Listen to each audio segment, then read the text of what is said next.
Hi, everybody. I'm Gene Simmons, and you're not. And you are listening to the #1 KISS podcast, Shout It Out Loudcast, with Tom and Zeus. But you knew that.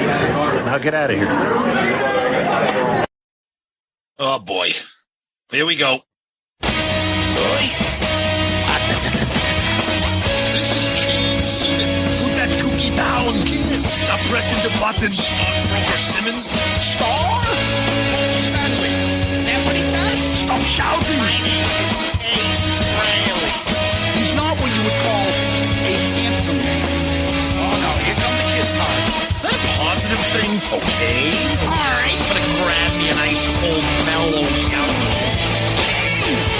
Why do that to the fan? Stop it. Why? Because fuck them. That's why. What are you talking about? 617-525-08. You do? Hey, fucko. Do you like KISS? Settle down. Hello. Hey, what's up there, KISS Army? Tom and Zeus with another episode of Shout It Out Loudcast. Another season of Shout It Out Loudcast. This is the opening episode of season 6. So technically it's our 5th anniversary. It's our 5-year anniversary, January 2019. Yeah. And episode 257, we're calling this one Bruce Kulick, End of the Road and More. Hey, guys. End of the road. Been a long road. Fantastic. Full of flapjacks. Love it. Love Bruce. So you guys, we'll get into this, as we always do before. We're going to give you a little preview of what you're going to be in store for, but you're going to love it. But Tom, last week we wrapped up the season, and what we always do when we wrap up a season is a year in review where we go through the episodes. I think we forgot to talk about what KISS did, but that's all right. Fuck them. Fuck him is right. And technically, last episode was last year. Yeah. So we could say that if we want to. Yeah. Yes, what they do. KISS did nothing. You know what KISS did? They played the same song set list for a bunch of times on what's called the End of the Road tour. That's really the gist of it. You know what KISS did? KISS did the live action version of, you know why? Because fuck them. That's why. Yeah. That's what they did. Yeah, basically. Anyway, Tom, we did a poll, and I think it was more about like what we, our type of episodes and stuff, right? Yeah, we asked everybody what our favorite episode was, or what their favorite episode was, and we kind of picked the 4 biggies, or at least what we thought, and that was our weekend recap episode of Gene in Las Vegas, the weekend recap episode of New York City, Madison Square Garden, obviously the final shows, the Festivus episode, and the Shout It Out Loudcast Hall of Fame episode. I was a little surprised here. Gene Weekend Recap wins the poll very slightly at 34%. And then in a dead heat at 29% was New York City Recap and Festivus. And apparently only 9% of the people like the Hall of Fame, and that was probably the people that are in it. Yeah, that was Joey Casada that actually probably picked that. Yep. Joey Casada. Uncle Paulie says, angry and annoyed Tom and Zeus episodes are always my favorites. Sprinkle in some Joey Caserta with that spot on Jerry Jewell impression, and you have podcast perfection. Wes Beach, our good buddy, says, a toss-up with the Hall of Fame. KISS is ripe for the grievances and the indictment. Ooh, was Joey Casada indicted? Not yet. I don't think so. Well, that's what it says, but I don't think Wes meant that, but I think he, was hysterical and historical. Yes. Mike, simply Mike, chimes in. The Bruce interview and the Holly interview are high on my list. Well, guess what? You're lucky because you get to kick off the year with another fantastic Bruce interview. And this is probably the most actual interview that we've done with Bruce. A couple other comments here. Hey, Tom, by the way, our Instagram poll. Yeah. We did one too as well about what type of episodes and stuff like that. The Evening with Gene was 47%. Wow. The wrap up of New York 24. And then also the Festivus episode was 22 and Hall of Fame 7. Yeah. People really like that Gene Well, I think probably because that episode itself and the event itself was way more fun than fucking what went on in New York City, putting aside the hanging out with all of our buddies and stuff. One other comment here, our buddy Steve. Holy shit, that year really flew by. It's only when you have a review of the year that you remember how many great episodes and amazing guests you had. Thanks for everything, guys. Here's to another amazing 12 months ahead. He's right. He brings up a great point. As we were going through the list of every episode, it's like, holy shit, was that year great? If we can pat ourselves on the back, which we don't do that often. And it flew by. It really flew by. And it was just a fantastic year. And again, that's thanks to all the loudcasters out there. You guys rock. So that is Twitter. All right, Tom, over on the Book of Face, let's get to it. We got a bunch of comments, which I was surprised on a year in review. Wow. But, God, if I laugh, I'll start fucking coughing too much. Joey, don't call me Ray Romano Romanik. Oh, Jesus. Awesome show. What other podcast can do a review of 52 episodes without it becoming a snooze fest? Thanks, Tom and George, for another year of amazing shows, tons of laugh, and an absolute best Kiss podcast on the planet. And thank you to all the Loudcasters for being the best Kiss community out there, even to the ones that said I should be fired for taking a photo of a couple Kiss belts. Remember that? The belt buckle? The buckles, yeah.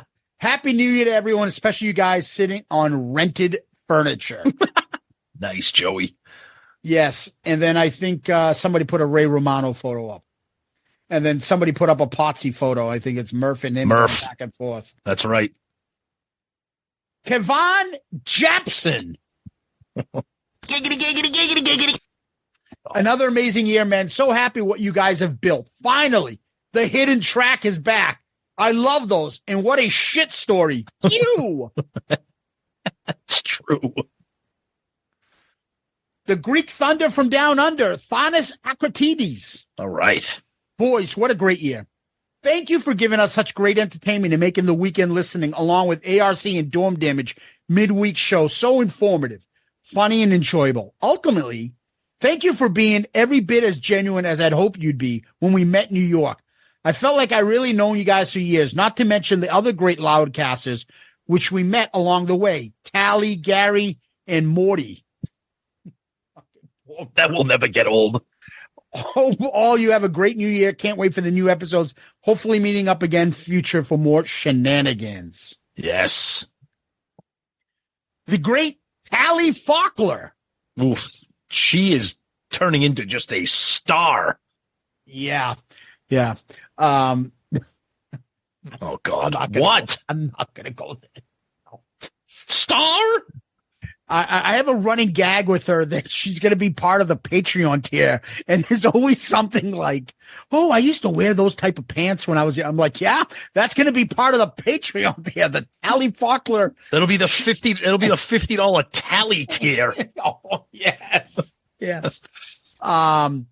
If anyone needed a reminder as to why you are the number one Kiss podcast, this episode was it. As you read along, be warned that you will hear a lot of me, myself, and I, because, well, this is about my experience. I caught myself reminiscing while listening to this year in review, and to my surprise, I got a bit emotional about it. No, Tom Zeus did not make me cry per se, but reliving this year's podcast big moments, such as the announcement of the last two New York City concerts and the excitement and sadness it evoked, or my favorite episode, 2023, Bob Kulick and Kiss with Bruce Kulick. Not only did I get to go on the journey about my own Kiss fandom, but I was also reminded how much Shout It Out Loudcast intertwined with it all.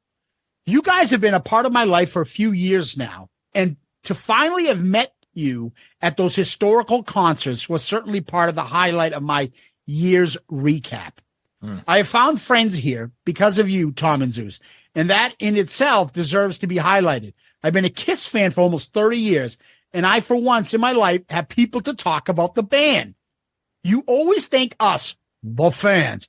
I want to thank you.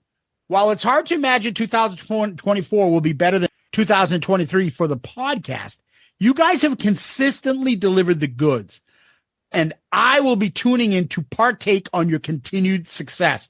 Finally, to quote my favorite singer, You are my people. You are my crowd. Oh boy, Tally. Ooh. You hit me right in the feels with that comment there. That's good stuff. She hits a lot of us in the feels, yeah, Tom. That's good stuff.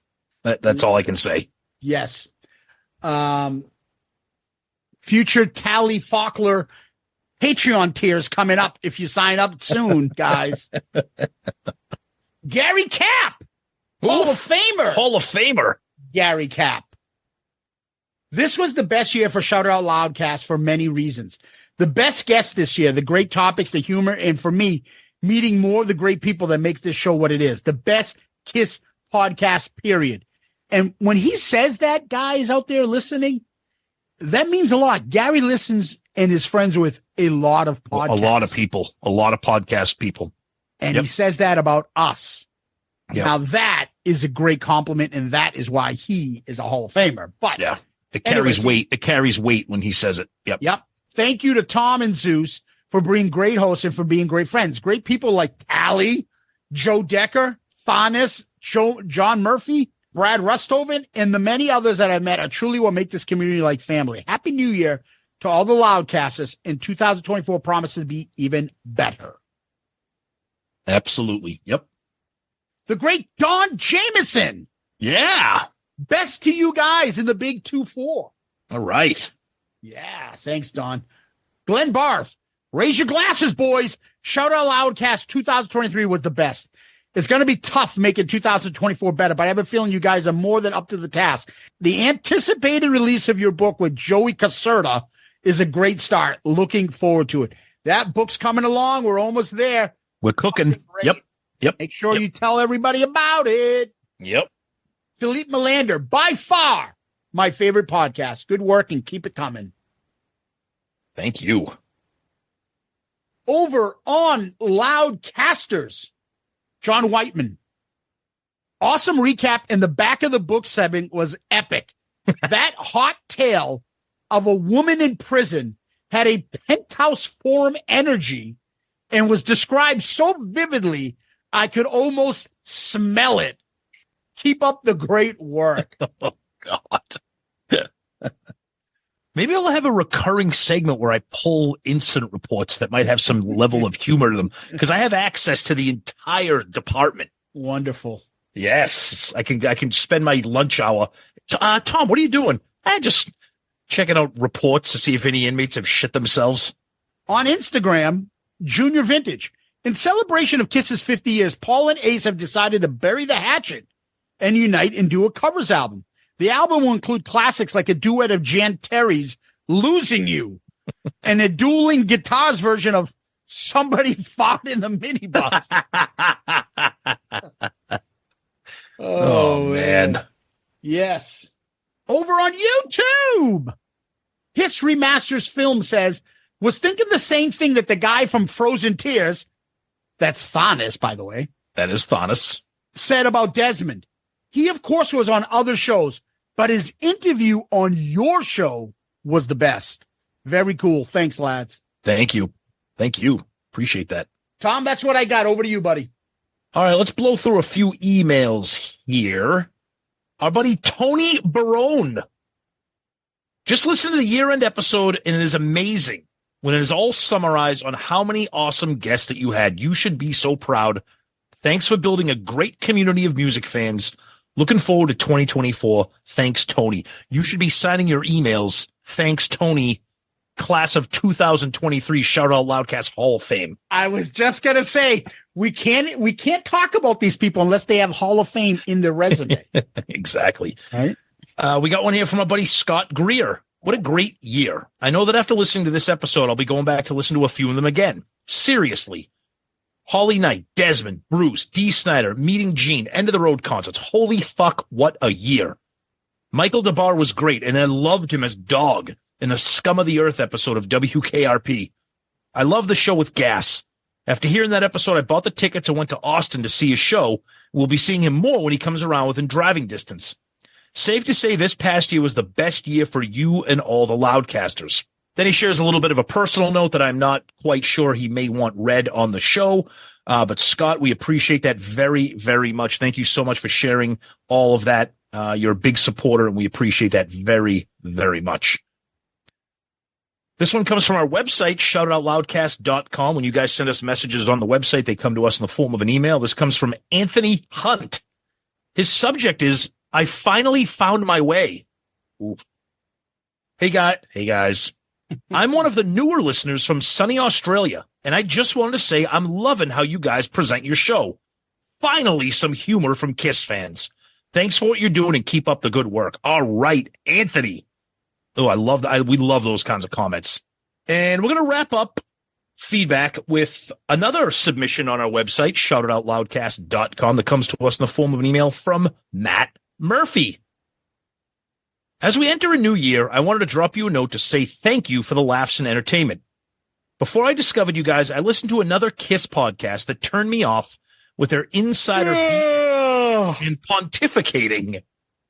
Finding you was like a breath of fresh air. You are not afraid to tell it like it is, but still clearly love the band. Your conversational style makes listeners feel that they are just hanging with friends, and that is really something when you consider how successful you guys are. But I really want to tell you that Shout It Out Loudcast was a bright spot this year for me. My mother was hospitalized for a long time in the winter and spring, and I spent a lot of time driving back and forth to see her. She lives on the New Hampshire line. Shout Out Loudcast kept me laughing as I made my way back and forth. The Ace impressions almost sent me off the road more than once. And I not only reignited my love for the band, but mitigated the stress that I was going through. The show broadened my Kiss horizons, even if I don't agree with you on a lot of stuff. You made me a listener for life, and I look forward to every week's episode. Please don't stop discussing the hottest band in the land. I have a sneaking suspicion that there will be plenty to talk about in the upcoming years. I wish you both the best in 2024, your friend Matt. P.S. Tom, as you might remember, I was a cop for 30 years. All I can say is that report that you read at the end of the last episode was the epitome of law enforcement professionalism. Detailed, clear, and it really told a story.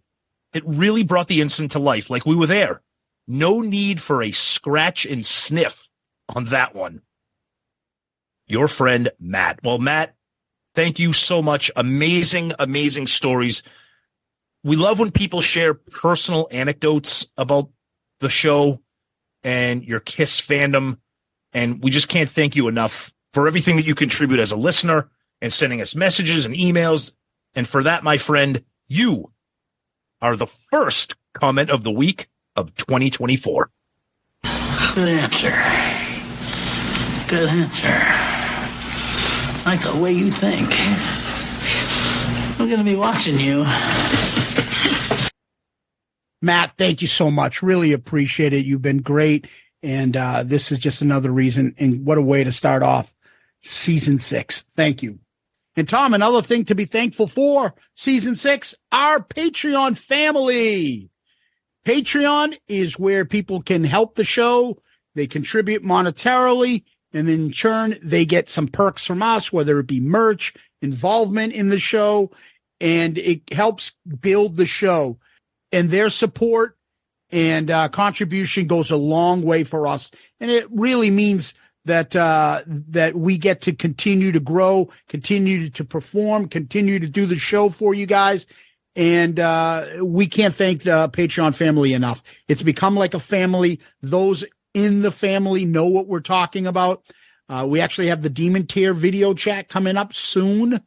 And we also will have a lot more stuff in store for the Patreon family. So please, if you want to help the show, you want to support us, you want us to continue, please subscribe, become a Patreon member.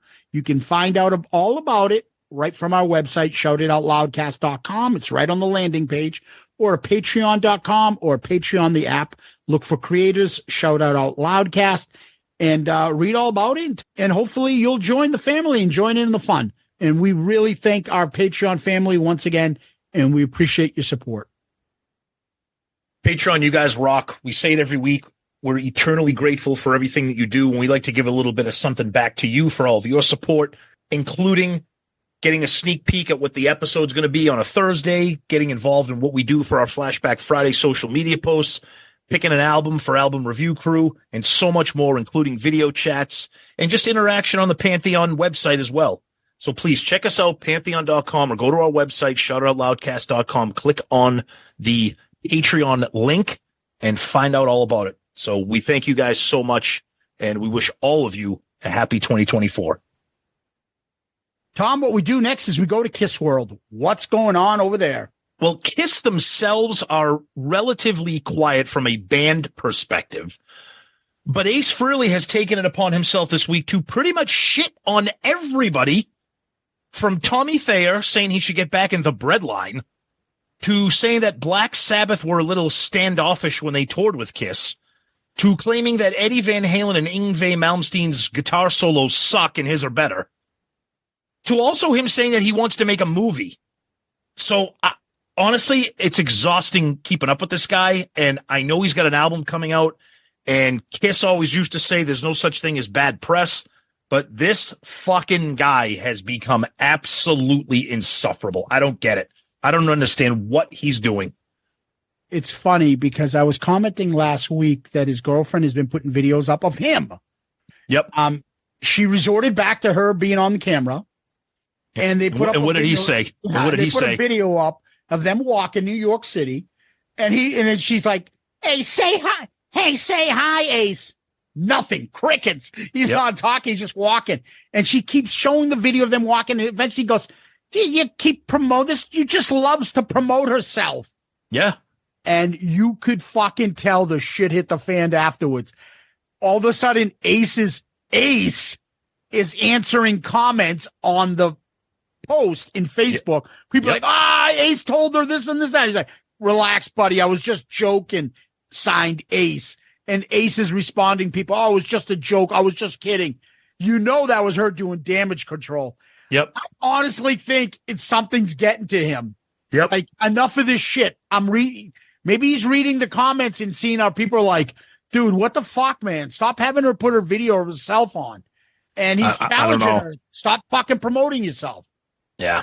It's the every article, like I said, he shits on Tommy Thayer. Back to the breadline. It's over now. Dude, back to the breadline. I guarantee you Tommy has 1,000 times more money in him in the bank. Not to mention he has a vineyard out in California, I believe it is. He's got a ton of shit. Dude, he just played 2 sold-out shows at Madison Square Garden. You're playing the Nashua VFW, for God's sake. Stop it. Yeah, you think that Tommy wasn't compensated well? Absolutely. He was definitely. And does he seem like the type that wouldn't fucking take care of himself property-wise, financially? Dude, he doesn't get the fucking schlep in downtown Nashua and sleep in Tom's shed to make ends meet, or he can't fly to Europe, Tom, because they got my passport because I haven't paid my taxes. But the thing I don't understand, when you see that article, Tommy Thayer wasn't even brought up. Even brought up. All right, Tom. The other thing was there was a video of him. He went on some radio show. Oh, did you see this? Yes. With Steve Brown. God bless Steve Brown. He's a nice guy. Yeah, great guy. And I've met him when he came to Worcester with Joey, and they performed with fucking Joey's buddy there. What's the name? The guy that looks like Austin Powers. Eric Martin. Name? Yeah, fucking Austin Powers. This guy's. I'll tell you about him off the record. Anybody wants to ask me what I think of that guy? Fucking dick. Oh, sorry. I said that on the air. Wow. Yeah. Well, fuck him. Anyway, so Austin Powers was there. Steve Brown I met. He seemed like a real great guy. Anyway, they asked Ace something like, "Oh, Ace, I'm working on a record.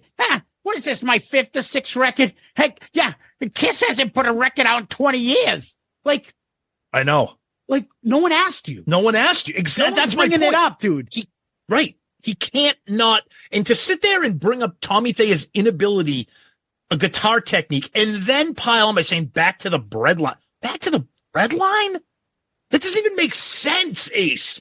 And then you're saying that Black Sabbath, then you start shitting on, well, when we toured with Black Sabbath, they were real standoffish. Oh, yeah. Yngwie Malmsteen and Eddie Van Halen, they're solos. They don't have feel like, dude, you are shitting on legends. Yeah. Why? Somebody put the thought of, like, when people say that Ace's solos, you can hum them and sing them. Fine.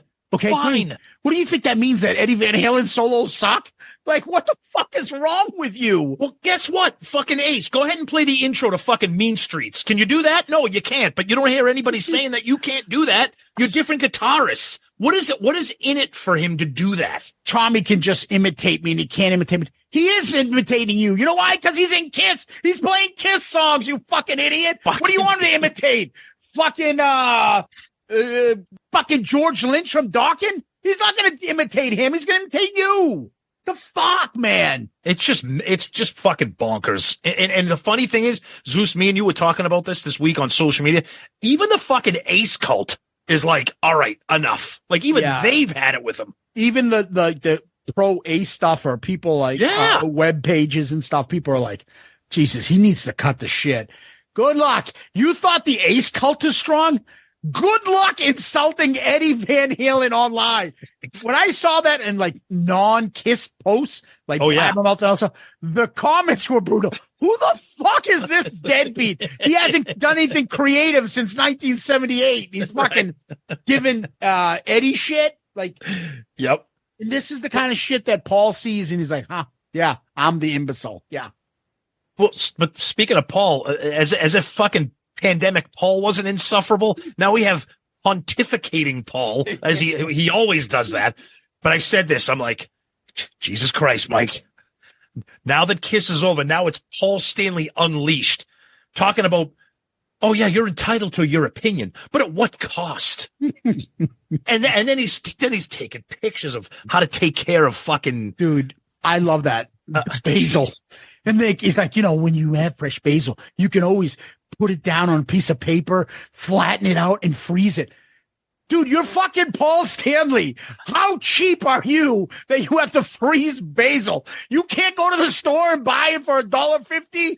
Why don't you cash in one of those fucking gold that you're selling on your website? Which, by the way, I don't know if this is true or not. Maybe somebody can confirm or deny. I'm seeing people on social media, on Facebook, posting screenshots of emails that they've received that their orders for the gold bars have been canceled. Oh, that's great. And that they're getting their money refunded. Yeah, that's funny. Oh, you know what's great? It's like, I can only imagine the other Paul's tip of the week. If you order a lot of bread, you can take off the bread tie. If you tie them together, you could probably have enough some point to make yourself a brand new homemade belt. Oh, okay. Thanks. Or you can go to the store and buy yourself a belt, you fucking cheap bastard. Dude, these are like tips that my 80-year-old mom, if you put the bread in the refrigerator, it'll last a week longer. My loaf of bread's $2. I'm okay. Yeah. Dude, freezing fucking basil. How much basil are you eating? Like, what the fuck? Going, the fucking guy just hung up his boots a week ago, and now this. Yeah, I'm just like, what the fuck? Is there a basil shortage in the world? You got to preserve your basil?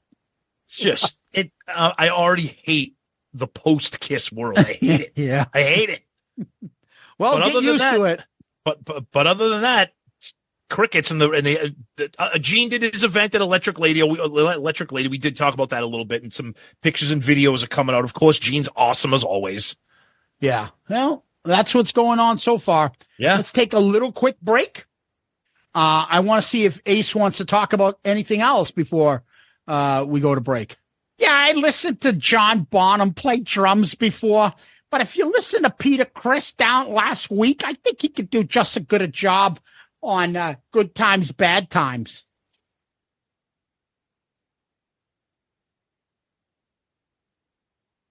All right, we're back, and just a new interview surfaced of Ace.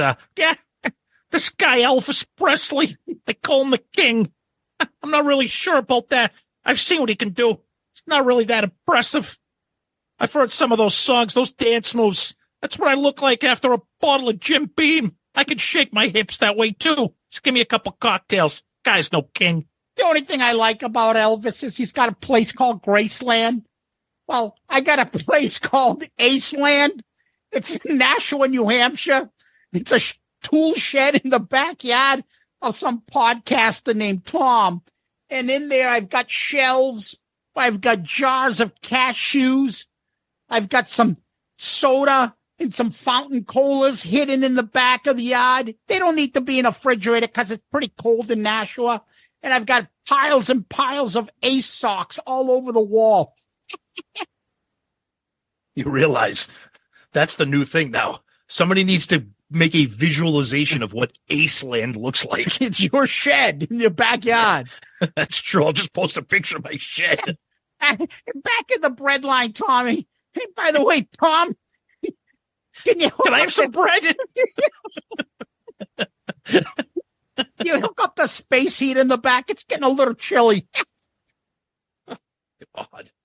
Oh, boy. Anyway, we're going to start off the year with some Ace impressions, but let's turn the page and, let's talk about our friend Bruce. And when the shit hit the fan and we were talking to Bruce about something via emails, we go back and forth with him. He basically said, and this was no surprise, we've mentioned before, yeah, I wasn't invited. Mm-hmm. And so when we heard that, as he said to us, yeah, he was a little bit more explicit and more detail. I wasn't invited, not I'm not going to be there, or I've got dates and I can't make it or whatever. And we were like, what the fuck? Bruce specifically said, I want to come on your show and talk about it. Mm-hmm. So do you know how long and how hard we've been sitting there going, we can't fucking wait to get him here. We can't wait. Bruce is going to fucking talk, tell us all his thoughts. Well, he held up his end of the bargain. Bruce is here to talk about the end of the road and more on Shout It Out Loudcast. Here it is.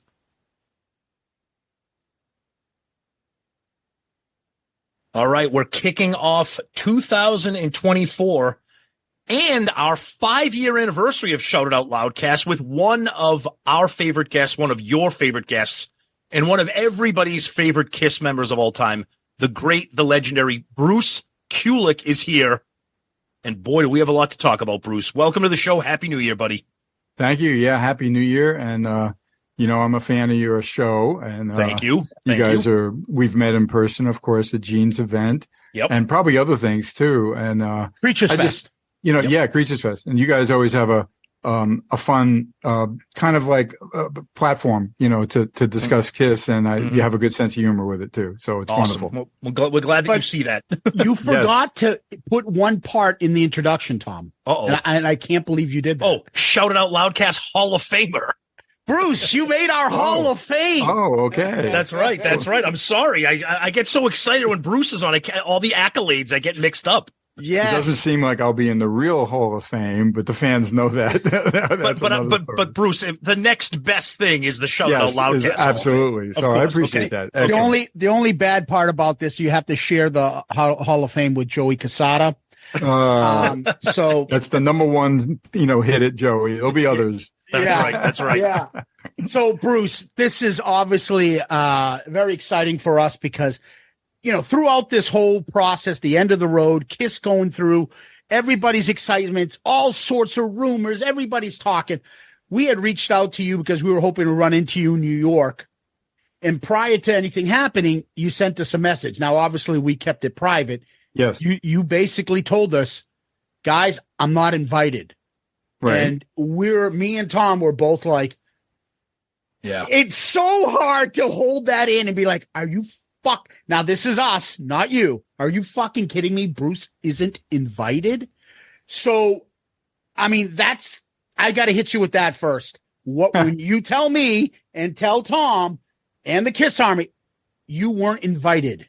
Well, the keep thoughts in mind and feelings that with a lot of the other people that I knew were there to be at the Garden, some of them actually guests of the band, some people that are very successful that I know are friends with Gene or Paul or even Eric, or even just some of Eric's, friends that I know very well.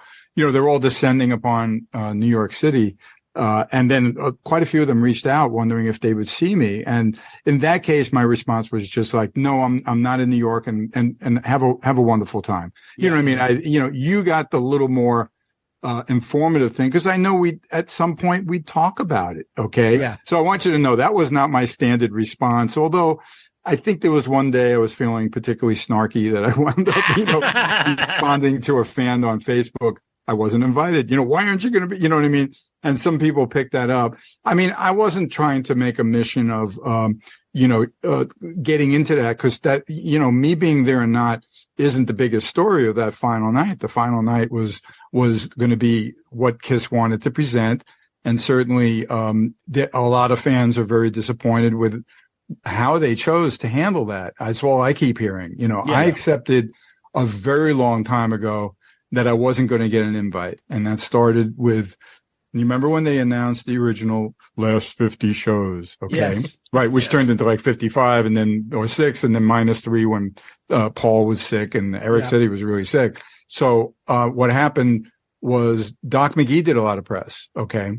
It was interesting. There was a little bit of press from Gene and Paul, but I remember Doc was first the voice. Okay. And I hung on every word when he went on. I think it might have been Mike Brun or somebody. I don't think it's when he did your show or if he's done your show. I'm not sure. Doc McGee, but he flat out, when asked about me being involved, just said, KISS isn't a jam band. Okay. And, I was kind of like, oh, this is an interesting thing to hear from him, certainly he might remember, if he wants to remember, that I not only did I play on, 3 times I wound up playing with KISS on the cruises, I believe. Yep. 2 times acoustic, one even with Ace there. And then the last time that they invited me, it wasn't on the last cruise. They were, focusing on other things that I wasn't, the whole set was just, non-makeup. I wound up, playing electric with them for a few songs. I don't jam. Okay. I'm not a jam guy. Okay. And I knew from the tone of that, I think he was trying to tell a narrative that they don't want anybody else on stage with them. Okay. And that's fair enough. Okay. It's your show. It's your final night. You're going to handle it the way you want. And I never for a minute believed a lot of the narratives that were coming out from both Gene and Paul about members are invited. You remember hearing that for 3 years. Oh, yeah. Okay? Oh, yeah. And I know, it's a good thing to say. And it's another thing when you actually have to get down to the nitty gritty. And I know for a fact that I can't speak anything about, because I don't know what's real. Yeah. About what Ace was maybe discussed, what Peter was maybe discussed. All I can tell you guys from my heart, and everybody knows I'm not the big bullshitter in the world. If I had a discussion, okay, it doesn't really matter, because you know how many times those stories changed. Peter was mostly quiet, so I have no idea. But Ace was not quiet, and obviously we all love Ace, and he's a character. You do good imitations of him, but he goes on Eddie. Thanks, Bruce. Yeah, there you go. With AI now, you're going to be out of a job. Yeah, I know. It's true.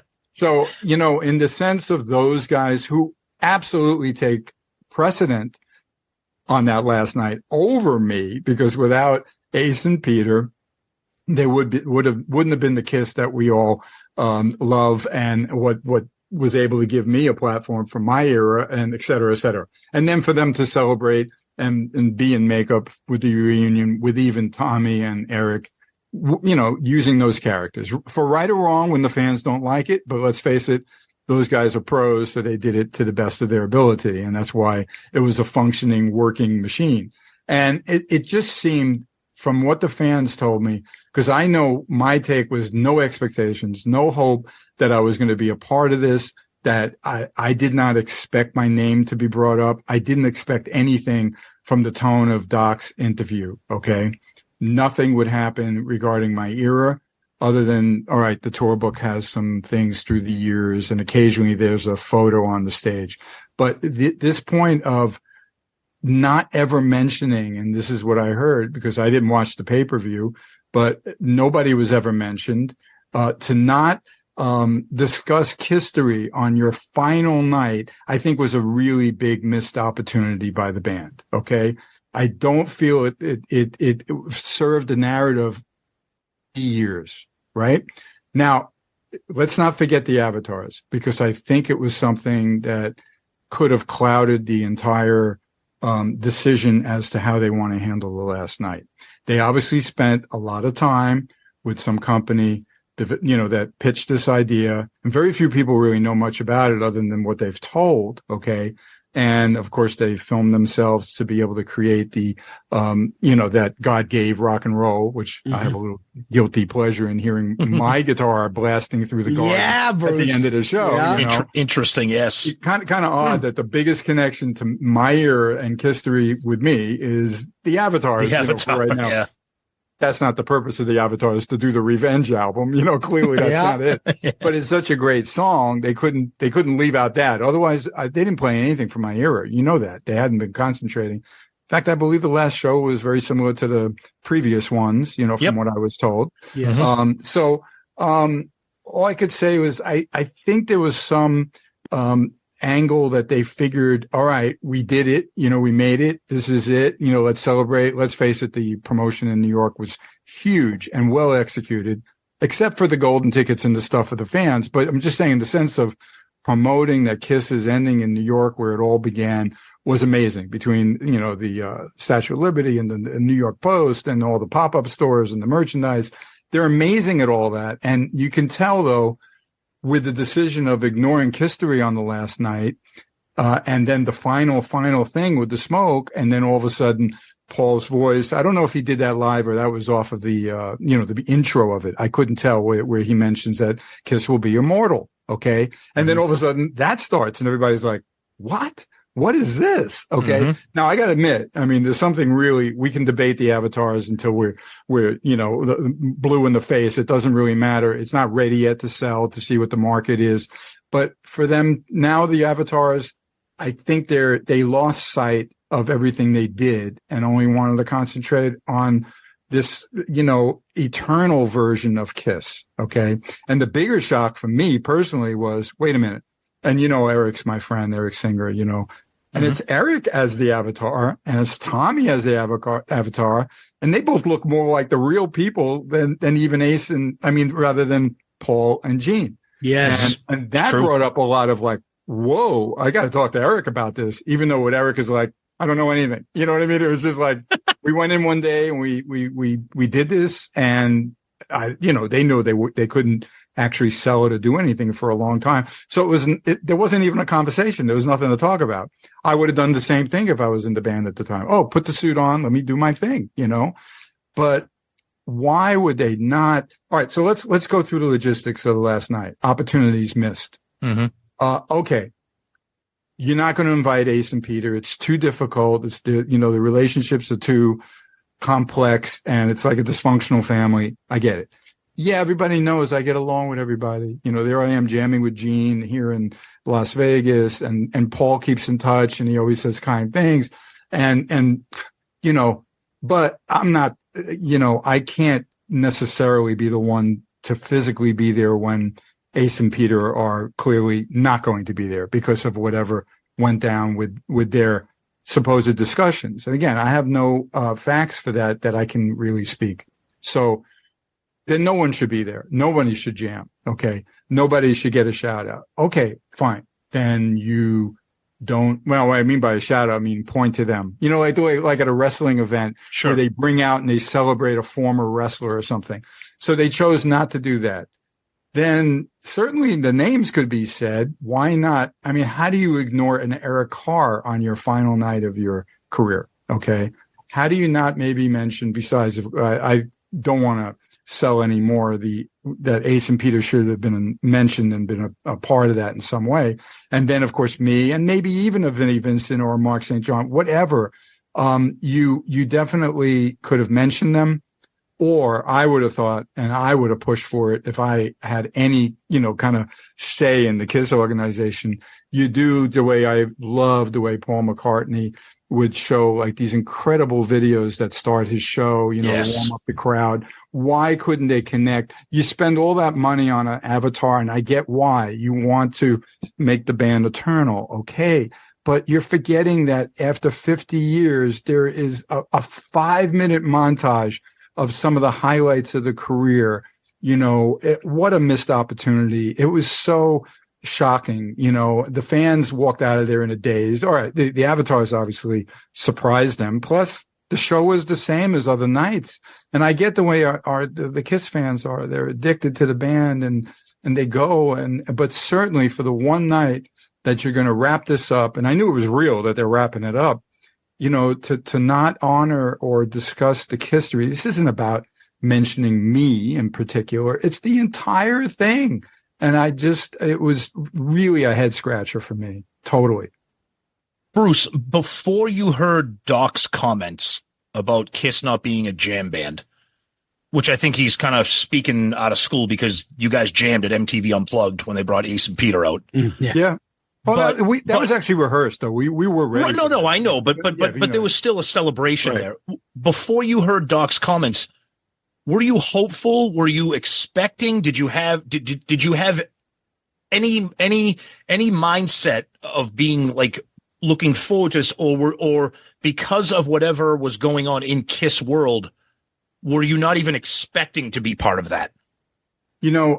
The first announcement for the farewell tour, or the end of the road tour, let's not confuse them. Okay. Yeah. My bad. Actually was pre-COVID. Okay. You remember that, right? Yep. Mm-hmm. And then of course, during COVID, I was doing some interviews and people were asking, so, no one knew when that was going to end and when the final date could actually be, right? So I remember there was a clear questions to me by really good interviewers about, so, would you join them on stage if they asked you? And I remember I was kind of course, if they asked me, that would be amazing. The fans would love it. I would love nothing more than to get up there. I've done it before with them. You know what I mean? Mm-hmm. So it was never really like something that I couldn't imagine, but I need to connect it also to another event that happened where I was absolutely invited, where when they were inducted into the Hall of Fame, the Rock and Roll Hall of Fame, they flew me first class. I was part of the entourage. I was there to sit at the same table with their family and Eric and Tommy to be supportive to what that meant, that Kiss was inducted, knowing that I wasn't going to be inducted. Eric wasn't going to be, and this was all wrong. Of course, we know that's the politics of the Hall of Fame. Yep. Paul, I remember having a conversation with him, thanking him for really driving home the fact that the Hall of Fame really didn't handle that right. So let's go back almost 10 years to that. That was April in 2014, that there I was to support them in their history. There's Tom Morello mentioning every band member in his speech. Not all of that wound up on the HBO special or whenever they aired it. But I even think that Gene gave a shout out to me and things like that at the Hall of Fame. So there you have the situation where I was part of a bigger event that was part of the Kiss world. And yet the final night of the 50, there's no mention, there's no support, there's nothing showing all the eras of the band. It was so. It's incredible irony. It's incredible irony. Yeah. And I was a bit optimistic at first until Doc said those words. I know how to read between the lines of people who do, the interviews because they, it's politics too, the business, how things go. And in this case, absolutely, I got a very weird feeling from Doc's words. I didn't have to hear it from Gene and Paul.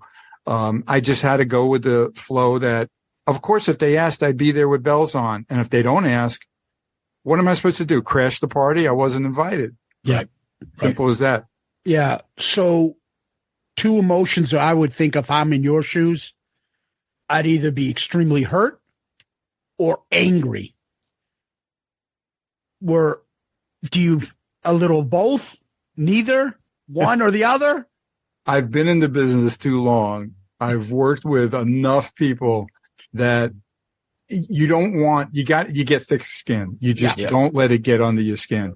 Now, the harder thing for me was the fact that since I understood that this is going to be the reality, so I had no expectations as these 6 months went by leading up to the end, was, of course, people like yourself, all the other friends I have, and wondering, and how about this? Some very reputable people like Kiss Army Spain. I've performed there. Okay. Yeah. We want to hire you to be at our special event, offering me really good money, to be there. Right. And then in the end, of course, I'm realizing, wait a minute, I could, maybe the Grand Funk schedule would work and I could be there. Then I'm like, wait a minute. I don't want to be there riding the coattails of Kiss. If I'm going to be in New York City, because I live in Las Vegas, I should be there under the understanding that I'm there to support Kiss because I'm invited by the band to be there, I'm at an event, that's nearby. That's like the one year I did the Hard Rock before a cruise because they didn't want to invite anybody on a cruise. And then they changed that. So then I'm doing something like at the port, So, you can imagine musicians deal with this, all the time. And, what can I say? I've seen enough in this business that you accept it. You don't have to like it. And you go like, I would have handled that differently. And that's all I could say. But I'm trying to show the point of not anything about my emotions, about the fans. You see, that's what blows me away. Believe me, we know. Yeah. This is not about like Bruce has a lot to get off his chest. No, I'm just telling you, like, I've been like overwhelmed with everybody, like, and I'm just standing there going like, yep, I know. And I'm surprised too. But, then again, I see it in a different way because I'm a part of the business and I'm a part of I understand how, managers work and how the politics of a famous band, and it might have been just, who knows how much they discussed it. I can't go to Eric. Hey, you think you can, invite me? You know what I mean? Right, right.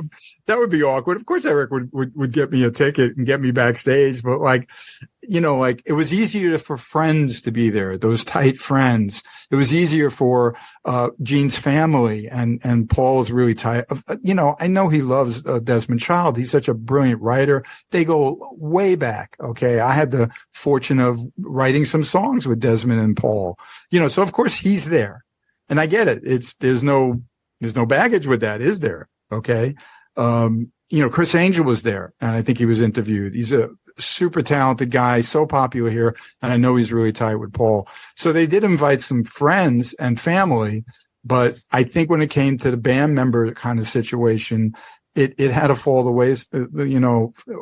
off the invite list. And that's unfortunate, but it's something I accept. I just wanted to follow the last on that, just one little thing. I honestly believe had Ace not, and I'm speaking for me, not putting words in your mouth.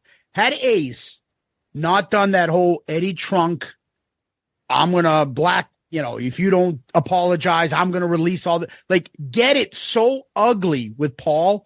I think what ends up happening is Paul's like, and between Doc and all them, like, you know what? You're better off not inviting anybody. This is your night. You're going to have too many distractions.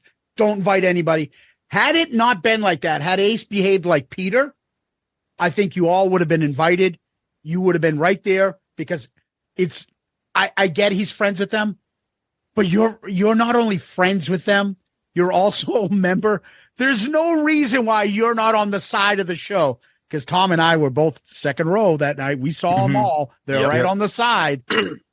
You should. Wait, when you said you saw them on the side, who are you talking about? Like Desmond, Chris. The guests. We saw them, of course. Yep. I mean, there was a contingency of fans like Sebastian and all them there that we could see.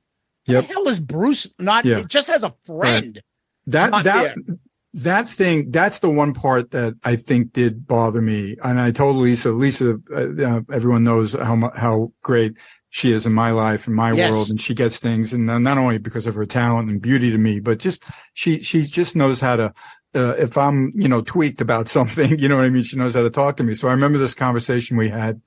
I'm coming back exhausted from a Grand Funk show, and we'll get to the Grand Funk thing too, of course. Yeah, sure. Where, cause in a way I could have gone straight to New York from that show in South Dakota or something like that. But there I am at the, when you got to do the transfer, you're at an airport waiting for the next flight in Atlanta. I think it was Minneapolis.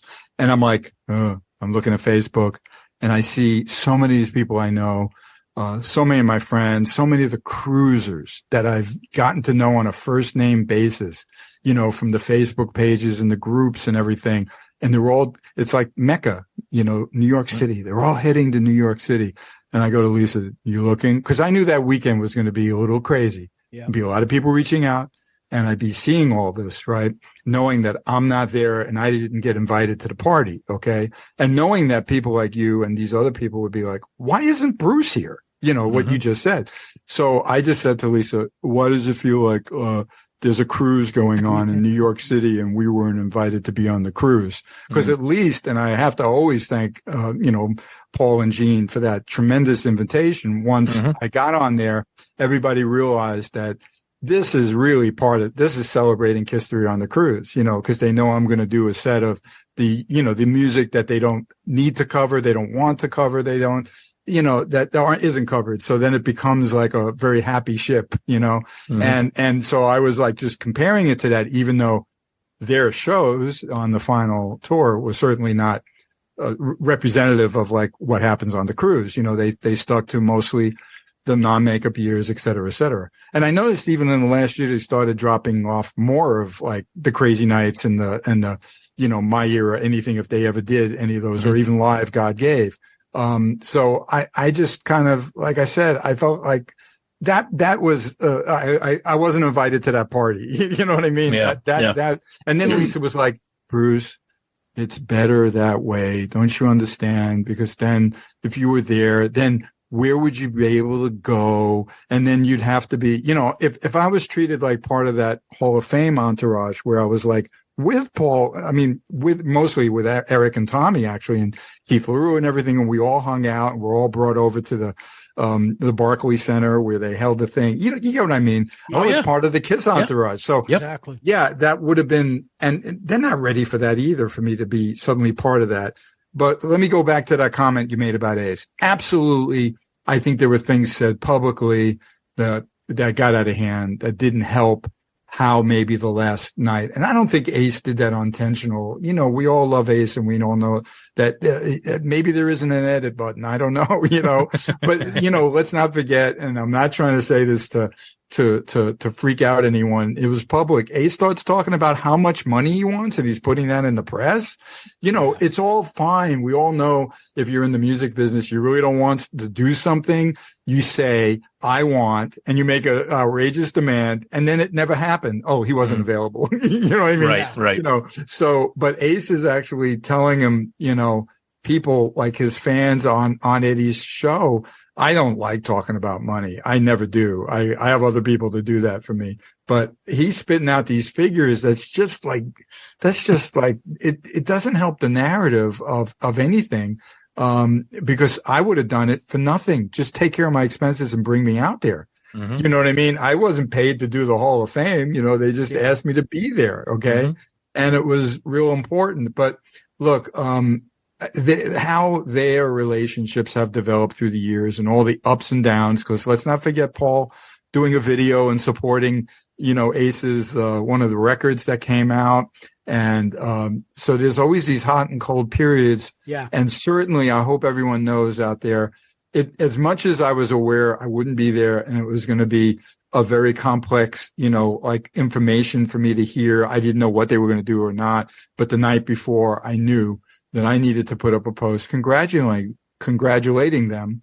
And I noticed a lot of people steal the same one, you know what I mean? The same image that I had my friend Michael do for me. And that was sincere. And I'm hoping that they knew that I still, without my invitation, was totally in support of what they wanted to do. I wasn't part of any decision. Again, Doc set that, tone pretty clear way before it ever happened that I had no expectations of being there. I just feel like it's just a missed opportunity that you could have celebrated Kiss Theory that night, and instead they just chose to set up the future. Okay, which I wish them all the best with that. And even though we all know that that's a unique concept and it's a very new thing, let's face it, 10 years ago you couldn't really talk about things like that quite the same way. It's their band, but I just know they've offered products from my era and all the eras with Ace on the cover. A Live 3 album came out, with these special deluxe things. It's not that they're not aware of my era and the albums and the work, but it wasn't a part of that night. It just wasn't to the extent that I think the fans out there are clearly do have a connection to. So I'm going to continue to wave the flag for my era. We know that. And it didn't have to be there on the last night, but I just think it would have been a really a better feeling for everybody to celebrate all the years of KISS and then present the future. Yep. Bruce, one last thing I just want to touch on about that final night. And speaking as a fan, Zeus and I were there with a lot of friends we met up with, and we were there for both shows. And obviously you, not just a former member of KISS, but a fan of the band itself. And you have been sharing the same exact sentiments that myself and Zeus and all of our friends. There was a sense of a combination of disappointment, of bewilderment, of confusion, of what the hell. And I think that really shook the KISS Army for the most part, that not only did you not acknowledge your past in any way, shape, or form, but you immediately injected the future of the band at the exact same time. There wasn't any breathing room. There wasn't any acknowledgement. It's almost as if they just wanted to put all this behind them and move forward with the future and the avatars. And coming out of Madison Square Garden with our friends, we should have been, some of us should have been in tears, emotions. Like, wasn't that amazing? Instead, everyone was like, what was that? What are the avatars? What's that QR code we're supposed to scan? What's this golden ticket thing? And unfortunately, we had a wonderful weekend, but like you said, just a tremendously lost opportunity. And it's confusing to me as a fan what they were thinking, because they historically are so aware of their fan base. What did I say it was, Tom? And what the fans want. And for them to be so tone deaf here is really startling. I agree with you, but and then the narrative for a little while, though, you have to admit, was I didn't get my golden ticket. Yeah, exactly. That too. I have 5, right. Which reminded me of all the Dubai nonsense when everybody was promised something. And it went to that. But then it goes back to once they realize, oh, now they're selling them in the KISS store. You know what I'm saying? Yeah. But in the end, I read a lot of the shocking, emotions. And look, I'm sitting from a different, I'm in a completely different, kind of like zone of where I'm trying to, kind of absorb it all and process it. Okay. Because here it is, this band that, I just celebrate all the time and will continue to celebrate. And that's why I just saw it as the missed opportunity, not that they're mean or they don't love the fans. I don't know why there was nobody in that camp who missed that point. Okay. You know what I mean? Because one thing I know, and it's been the one reason why I've never loved being a KISS member more than these last 3 or 4 years, where I've connected with fans in a huge way. Yeah. The KISS is not only about the music. It's not only about the, all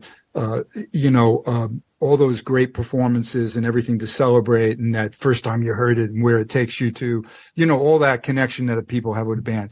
It is about how the fans all love to be together, sharing this love, because it isn't the band that everybody loves. A lot of people used to get beat up for it. It's not the Rolling Stones necessarily or the Beatles. It's still this huge iconic band where it's almost like the fans are like a clique, and you get it or you don't get it. And everyone loves each other. They support each other. Those cruises are magical. Okay. And the camaraderie, and that we're all getting together to share our love of this music and this band. And I know that I've become something special to many of them, because they also know I'm not there to make outrageous, blackmail statements or mention how much money it would take to have me on stage. There's nothing controversial that comes out of myself, except, that, I love my era and they don't do enough of it, but I get it. They're in makeup and they're doing that. But again, it just comes down to the community of KISS fans, which is something that I don't know if you can properly define unless you're one of them. You have news stations, filming, and interviewing people on the streets of Manhattan there, because they couldn't believe it, that what's going on here.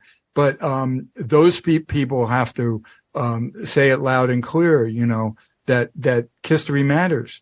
I'm not trying to start a new catchphrase, but it does. Okay. And I know that the fans they just love when everyone's, just celebrating and, everything great. So I know they still had a great time, but they'd have to leave a bit confused. So what can I say? And there hasn't been anything much. I know Gene did a successful event. I saw the way Gene is at his, when he's up close and personal with the fans, he's incredible. Yeah. And he did that thing at Electric Lady. Yeah. And I know a guy that I'm friends with from KLA who went, and we got a chance to talk about it. I got to see some video. All I could say is that I don't think there's been anything else really from the KISS camp that's explaining anything. But what can I say? We all have to this is the way it went down. You know what I mean? But moving forward, I'm going to once again just celebrate my era, and I'm excited for 2024 because now I'm not in Grand Funk Railroad anymore. And that the timing of that, by the way, had nothing to do with the end of KISS. It's kind of ironic because I was ready to go, and I just decided way before I knew when KISS was ending that I probably wouldn't make it past 2023. I was ready to start focusing on my legacy, not Grand Funk's. Mm-hmm. All right, so that's a great taking off point. The news kind of broke that after, I don't know. Were you in KISS longer, or were you in Grand Funk longer? No, actually, those 12 years of KISS, when you think about product and touring and videos and everything, it's almost half, but because 23 years for Grand Funk. Yeah. But with Grand Funk, we didn't put out any product. It was just gigging all around the country and touring and fly dates. So there's nothing. It's a big difference, even though. Of course, the 80 minutes on stage with those guys was a joy because, the band plays great. To play guitar to Don Brewer's drums is just amazing. And it's great music. It's their legacy, but I enjoyed the guitar playing, but there wasn't product. I wasn't on the cover of something. Yeah. When you go to the casino and you see a picture of the band, I'm there. Okay. Of course. And the fact that it was 23 years, the same 5 guys, was pretty remarkable. But it was time for me to just not be part of that. But the 12 years of KISS is my legacy. We all know that. Well, we hope that you'll keep the legacy moving, because once this ended, all sorts of fan wishes or rumors, everybody's like, well, people are piecing little things together. Gene's website, on his auction site, they were talking about all of a sudden Gene was going to be touring with this place in Australia or whatever. So everyone starts piecing. Well, if Bruce just left Grand Funk, Gene's got a ability. You could always grab a Todd. Wait a minute. What do we got here? Yeah. Have you had any conversations with anyone or with Gene about touring with him or anything like that? Or have you had any conversations with your band about possibly going on the road and playing some dates? So the reality of 2024 is nothing that you saw, which was a total bogus post about, Gene Simmons band and who's in it touring in South America. And South America. I'm sorry. Nothing was based in fact at all. Okay. I shared it with Eric. We had a chuckle about it at lunch. And of course, Gene's, Christina and Patrick, the people that helped him, help him so well. Christina right away said, if anything was real about that, it would be on the Gene Simmons site. Don't read some silly thing on Facebook. I was pretty flattered by it. I think it's exciting. It's kind of like when fans do something rogue, like, all right, so they hear that I'm not going to be with Grand Funk, and then they put it together. Well, Eric he's not gigging. All right, the Gene Simmons band, and then they'll just insert Todd, and then they have a band. All that's like build it and they will come, maybe. You know what I'm saying? And I get that. But, honestly, there has been nothing planned. I have nothing on my calendar for anything. I've never had a conversation with Gene about the future, except, of course, at that event that I did with him in May. We had a blast, and I told him, anytime you want to work with me, I loved it. We had a great time, and he thanked me, of course, for being there. Eric got up and jammed, and of course, I don't think he ever actually gigged with Todd Kearns before. And Brent Woods was the other guitarist and Brent Fitz was the drummer who has been before with Gene. So Gene knows that if he's really would like me to be involved, he knows how to reach me very easily, and there's no drama there at all. Yeah. Okay. Mm-hmm. regarding my band, I would love to say I know what we could do and when we can do it. Because the problem, if you want to say my band, which is of course the Cruise band, you have Todd Kearns and Brent Fitz, my dear friend. All these guys were really tight. We really get along great. And then Zach Throne, who's been tremendous and had a very busy year, though, playing guitar for Corey Taylor. You know what I mean? Yep. And it's funny because Brent, Brent's always on drums unless he's doing toque, and then he plays the bass. Okay. Yeah. Sometimes even keyboards when he fills in for like the Guess Who or something. But, Todd switches between bass and guitar, and Todd is back with Slash now, and so is Brent. But he's playing bass, and I think Slash has him for 4 months at least. So I couldn't even think about anything, and I don't know where anyone's really right now. Their heads in like get through Slash. No one has said something to me like, "Okay, I have a solid offer for you," and then I'd have to discuss with who's available. Now, I did learn one thing: they are always my go-to guys, because not only do we play great together, but we're very comfortable with each other. We live in Las Vegas together. Okay. But, I can't control what they're able to do with me when they have other offers, and we're all in that situation, right? Yeah. Especially when they're part of my name. It's really whatever we get booked. It's going to be Bruce Kulick. We're not a band, even though I jokingly was referring to them as the Mob, which I thought was really funny. Members of Bruce's band. But let's rewind to October when Neil Davis did the Kiss Cancer Goodbye Creature Fest shows. It was 2 days, a weekend in Florida. Okay. Yep. And that was a really excellent, and they raised a lot of money for cancer. It was wonderful. And it was great because he had a lot of different players. Once again, Neil likes to think out of the box, just like the success of Creatures Fest last May. So Todd was going to be there already. I didn't think I could do it at all because of Grand Funk. And then finally came back and said, is there any way these are the flights that you could come the next day, perform that night, and I can get you home the next day? And I'm going like, oh, let me look at that. I remember Lisa going like, is he kidding? And then I said, hold on, let's take a look. Yeah. And then I realized there were flights that unless something got canceled, I can get there. I wouldn't be able to rehearse with them. But I knew, first of all, not a kick at Joey Casada. Joey Casada was. Oh, don't kick him. We want you to. But yeah. And then I'm going like, all right, I have Todd because he's there. Joey's going to be there, of course. And I really admire Joey's playing from the Creatures Fest. Mm-hmm. And then I had to look at, well, what about bass? And then I realized that this guy, Joe McGinnis, who actually plays guitar with Chris Jericho in Quarantine, who I'm very good friends with him. We keep in touch, and we're trading riffs all the time and talking guitars and gear. But Joe goes, I play bass. I go like, oh, so he's another like I sing too. He's all over that Kiss record that is Classic 78. Yeah, which when Lisa fantastic, it was unbelible. Fantastic. Fantastic. He sent it to me, and I'm like, wait a minute, these aren't Kiss songs? No, we wrote those. I go, are you singing these two songs? He goes, yeah, that's me singing. I was like, wow. I was freaked out. Tom Higgins, the main guy there, he's a Boston guy. And then obviously Charlie Benante. Yeah. And Joe. Right, exactly. Fantastic. So, really good product. I was very impressed with that. So, I had to do a Bruce Kulick branded gig with two guys that I'd never performed with before. All right, I jammed with Quarantine at Creatures Fest, got up for a song, and those guys pulled it off. So what I'm just have to let everybody know, I don't know like exactly who would be in my band if the right opportunity comes, but I know that I would always hope that it could be like what I did on the cruises. Let's not also forget that I did the 2 cruises last year, if you remember. That's right. And Zach already was booked with Corey Taylor in England. So he couldn't do the first one. Yeah, of the he 2. came for the and it second. wasn't as crowded. And I remembered Brent said, I know this guy Chaz over in he lives in Canada, but he's an American. And I reached out to him and he did a great job. We did rehearse one day in Vegas before we all went to the cruise.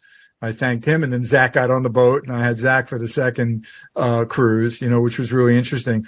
So I really, unfortunately or fortunately, I know there's some great talent out there, and what I'm trying to say is I have a lot of dodging and shifting to do if someone offers, because it's like, when is it something I want to do? Could I pull it off professionally? Because I think everybody knows I like to do everything as great as possible. I don't like shoddy stuff. I'm not the jam guy, by the way, right? To connect that to the earlier part of the interview. And you want a drummer too, not a drum machine. Yeah. Right? Like that one. Oh yeah. Like that, like that. There was supposed to be a drummer there. Yeah, that was an experience. Vinnie plays by Vinnie's rules. Oh yeah.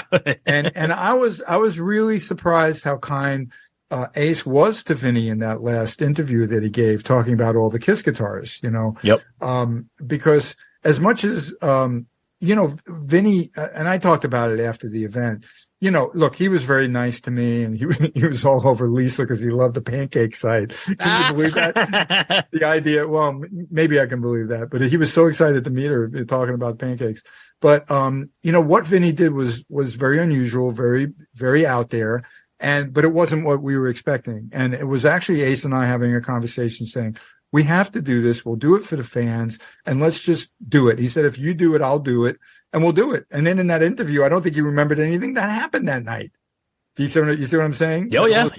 Because Ace was quite vocal. I usually play with a drummer. Yeah. and he didn't even know what song started. And then I don't even know what Vinnie was playing or not playing. I heard the tape when Ace's guitar speaker thing fell out. It was only me playing because there was no rhythm, and yet Vinnie's up there. So what was going on that night? I have no idea. I don't think anybody knows what was going on exactly. up there. Yeah. I thought I was transported to some strange sci-fi movie. That's all I thought. But the best part about that is, Bruce, that we all that were there, I don't think that'll ever happen again. We get to say, but you weren't there when Ace and Bruce and Vinnie played together, or played somewhat together. Yes. We experienced it. So as much as people want to pan Vinnie, I still say it's one of the craziest out there experiences I've ever seen live, especially us waiting for a half an hour to an hour for us to get in.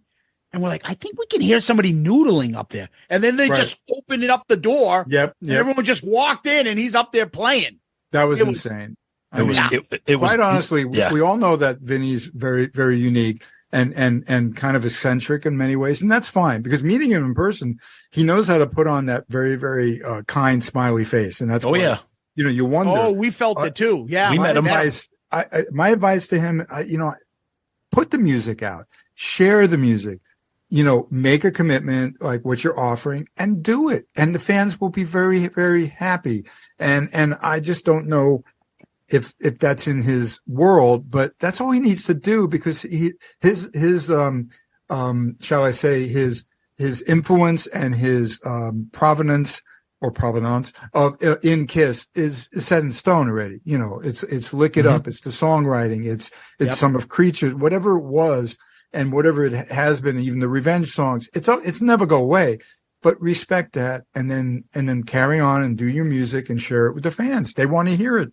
And that always seems to be like I don't know. It seems to be complex for him. It's unfortunate too. I don't know. Yeah. Bruce. So speaking of music and putting out the music. So last fall, your Audio Dog album was repressed on vinyl, which was really exciting for the fans that love your stuff. We've talked about, the fantasies of joining Gene's band or Bruce Kulick play. Any discussion, any thought about releasing new music, something like Audio Dog or the BK3, anything like that you might be thinking of? Because you kind of said something when you said that you left Grand Funk. You kind of, forgive me if I'm putting words in your mouth, that you said you wanted to focus on your legacy. No, I mean, part of it, we didn't really get into the reasons why I didn't want to be traveling and performing with Grand Funk anymore, because it had nothing to do with the guys. We all got along very well, which is remarkable for 23 years. And, for me, it was about the travel. It was about the fact that every time I would, how busy I got once the pandemic hit. There was maybe the people who just sat back and took a holiday or read their books and everything. And I'm just like going crazy, creating content and playing with things I never had the time to. Well, that's because I didn't have to worry about where am I flying on Thursday? When do I get back? How many days before the next turnaround? And that's what touring with a fly date kind of band is. Okay. A lot of people would say to me, how's the tour going? we don't tour like traditional bands like Kiss does, and you go out and of course they got the 10 trucks and the multi-million-dollar production, and you can't just do one-offs with that. Yeah, you can for the right amount of money, but Sure. you know what's involved with that. But generally you do a lot of string of dates, and then there's a break, and then you do a string of dates. With Grand Funk, you can work every month of the year, and that went on for 23 years. The only time that stopped was when, let's say, there was a couple of years where Don Brewer wound up playing with Bob Seger again, because Seger always loved his drumming. Smart man. And Don was like, look, for these 2 months, we're going to be off. I'm going to be on the Seger tour. We all respected that.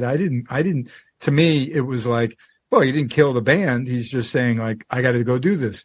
They were respectful when I knew the cruises were coming, so that I could say, you got to block these dates. This is when I want to do it. But honestly, the older I got and the more time went on, and especially the band has been getting booked more and more. So then the schedule becomes more hectic. The time for me and to do the things that I want to do. Now, during August, I remember, I'm not sure what happened with the schedule, but I just got so motivated with a couple of new ideas that I wrote that I just jumped on my GarageBand, started playing, found some drummer named Kyle or Matt or something, and I'm laying down tracks. That's what they do. They have some names for them. You know? Lisa would go, is that Kyle? He's good. You know what I mean? Yeah. Because he's laying down a great beat, and I'm doing these demos. I take out the bass, I play stuff, I send it to Todd. I share it with one of the other guys and go like, check it out, you know, and I'm like thrilled. And then there I am, slammed by more traveling. And I do have music that's ready to record. And I know during the pandemic, as I used to talk about, the cruise band is going to record. As soon as things started to open up, even though, you know, there was some, you know, setbacks at times, you know, everyone, you know, it was another COVID outbreak and all these band members and gigs are being canceled. But everyone got slammed because for such a long period of time, no one could see anybody. So everybody's schedule was make up those dates, do more. So we never got to do anything. Okay. And at any time, and these guys know it, this is not about like they don't care. You know what I mean? And I haven't been, you know, hounding them. You know what I mean? So I realized the best way to do it is as soon as, you know, beginning part of this year is getting this new narrative out there that I get to explore everything. Lisa is so happy I am home. She knows that there's this big weight because all of you should know it was a hard thing to do the last shows. You know what I mean? I had a lot of travel. It's December. It's around my birthday and it was around the holidays. And I knew it was coming to a halt and it's winter. What can happen? Who's going to get sick? You know, is there a snowstorm? You know, I've been stuck in places before in November and December and all. So I got through all that. And then of course, you know, I had my big party, which was not actually on my birthday, but I'm just in a great place and having the opportunity to talk freely with guys like you and saying like, look, think of the opportunities I could do, knowing that I'd have time to do music. Okay. I can also work on the book. I know a lot of people picked that up once you got out. And I get that. Me leaving Grand Funk's not to write my memoir. Okay. Yeah. It's to just do what I want to do and celebrate my legacy. And at my age, which is now 70, I don't see it as like that I couldn't perform or I couldn't travel, but I was not going to work that hard to promote their legacy just playing guitar when I really want to concentrate on mine. I mean, it was exactly how I explained it to Don Brewer. And he goes, I get it. And then I don't even want to get into the fact that I had the hardest travels of anybody in the band because I was the one living on the West Coast. You know, the first, 17 years in LA and then these 5 years in Las Vegas. So my flights, the bands get 80% of the gigs on the East Coast and Midwest. So I'm constantly taking these, double flights, 8 hours. And it just becomes, the one gig becomes 3 days. Okay. You know, it's just hard. I remember when Brent would break off and do a Guess Who date. Guess Who is another band. Terrific. They're really terrific. They did a lot of shows with us. They do fly dates. Okay. So, Brent had to do a couple of fly dates with him and then he comes back. How do you do this? How have you done this all these years? This kicks my ass compared to when Slash does a run. Now, I'm not saying that isn't hard when these bands go out on tour, but you're out there. You know what I mean? You're going from one city to the next and it becomes a little similar. You're sometimes, especially you're on a bus for a while, or maybe however they do it, you're out and you're home. You're not going back and forth and back and forth and back and forth. Right. So then like the one hat, now I got to unpack. Okay. Now I got to pack. You know what I mean? It just, it became, I was a yo-yo, and all I could think about when I was home was, when do I have to leave again? What can I get done in that amount of time? And when I mean not get done, what can I get done? Yeah. There's the dental cleaning and stuff like that, the silly stuff to get the car repaired. But there's more like, what project am I working on? How do I get Audio Dog's artwork approved so then that guy can print the copies, and I have to listen to the master and make sure it's right. And then how are we going to promote it? How do we want to market it? From all the things that I do, so, there's obviously memoirs. I'd love to do more guitar clinics if the right things come up. I'd love to perform more with my wife, Lisa. I think everyone knows. Yep. Our Christmas song was quite popular. We stuck in a Loved it. Awesome. Thank you. Loved it. Amazing. Loved it. That Elvis version. I love it. Yeah, it was completely, I ripped off, she wanted to be one artist and I wanted to be Eric Clapton, and then together it becomes fresh. Obviously there could be some autograph shows that I think I'd be really appropriate at that I never had the opportunity to do before because of the Grand Funk schedule. And I'm sure there could be some great expos and other events put on by some of the people that we know. I've been hearing things about some people that would like to plan some cool things. So the sky's the limit. Obviously I can, besides the music and the creative parts, are just, I can be out to meet my fans in different ways than before, then come to a Grand Funk show.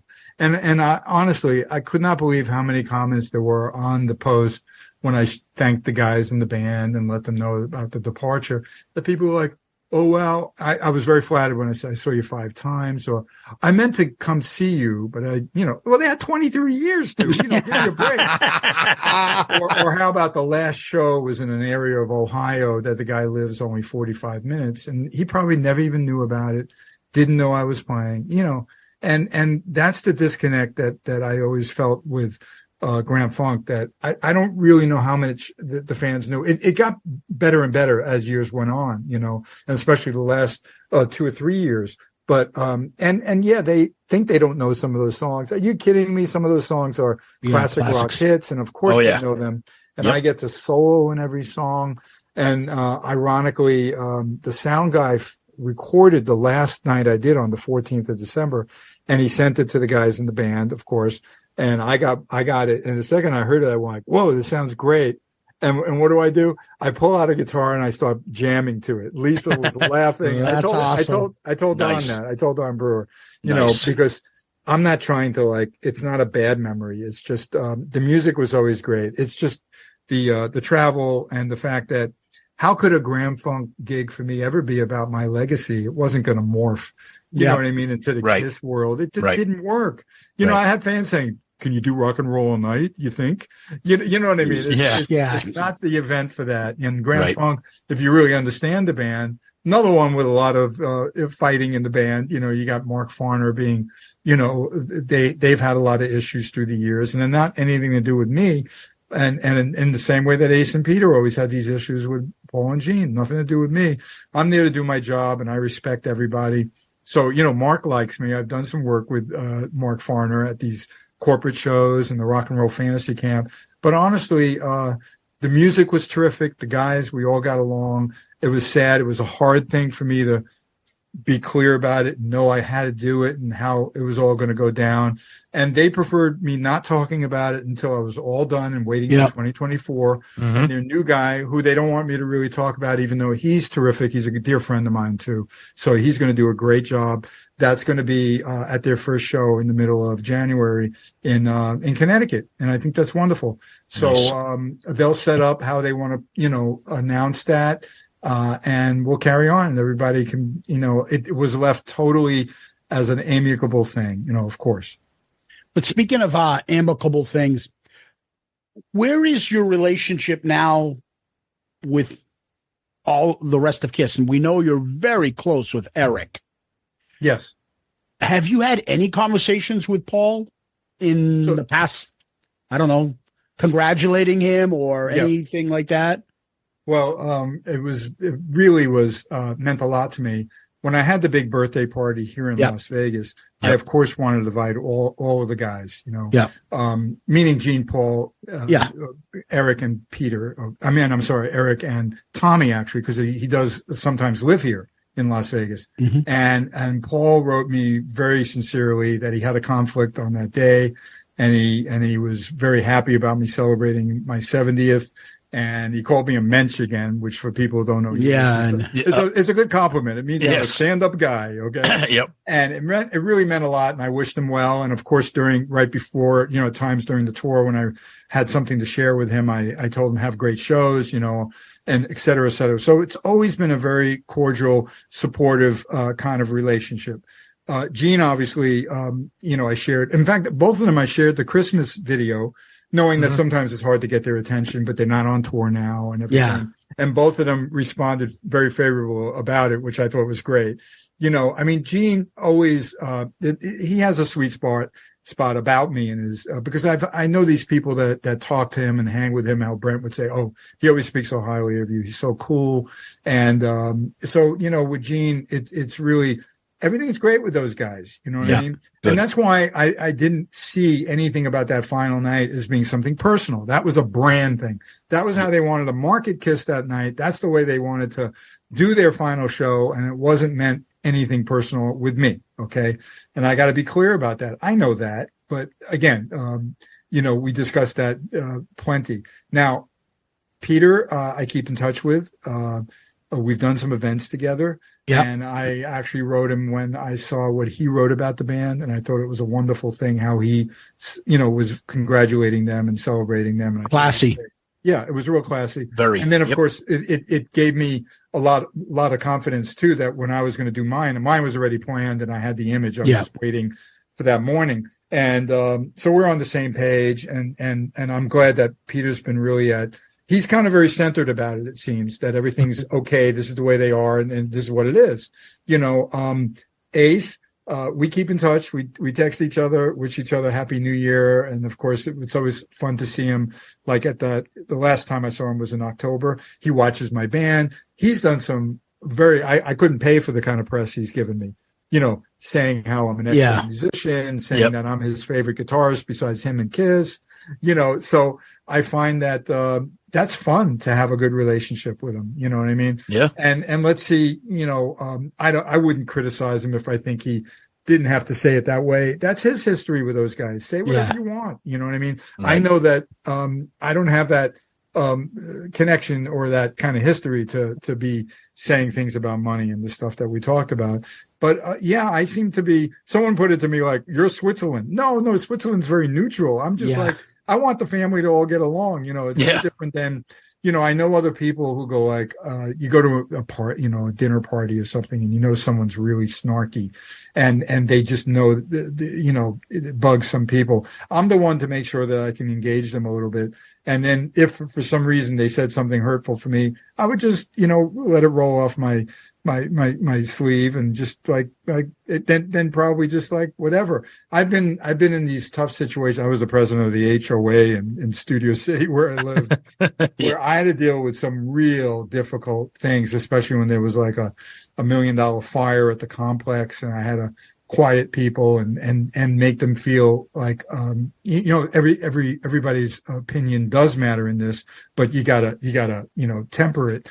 Mm-hmm. So I think I know how to maybe, see both sides and balance things enough that I don't like people fighting. I really don't. I've even seen my manager get into it with a promoter, and the two of them are going to kill each other. And I'm screaming, stop. You know what I mean? This is ridiculous.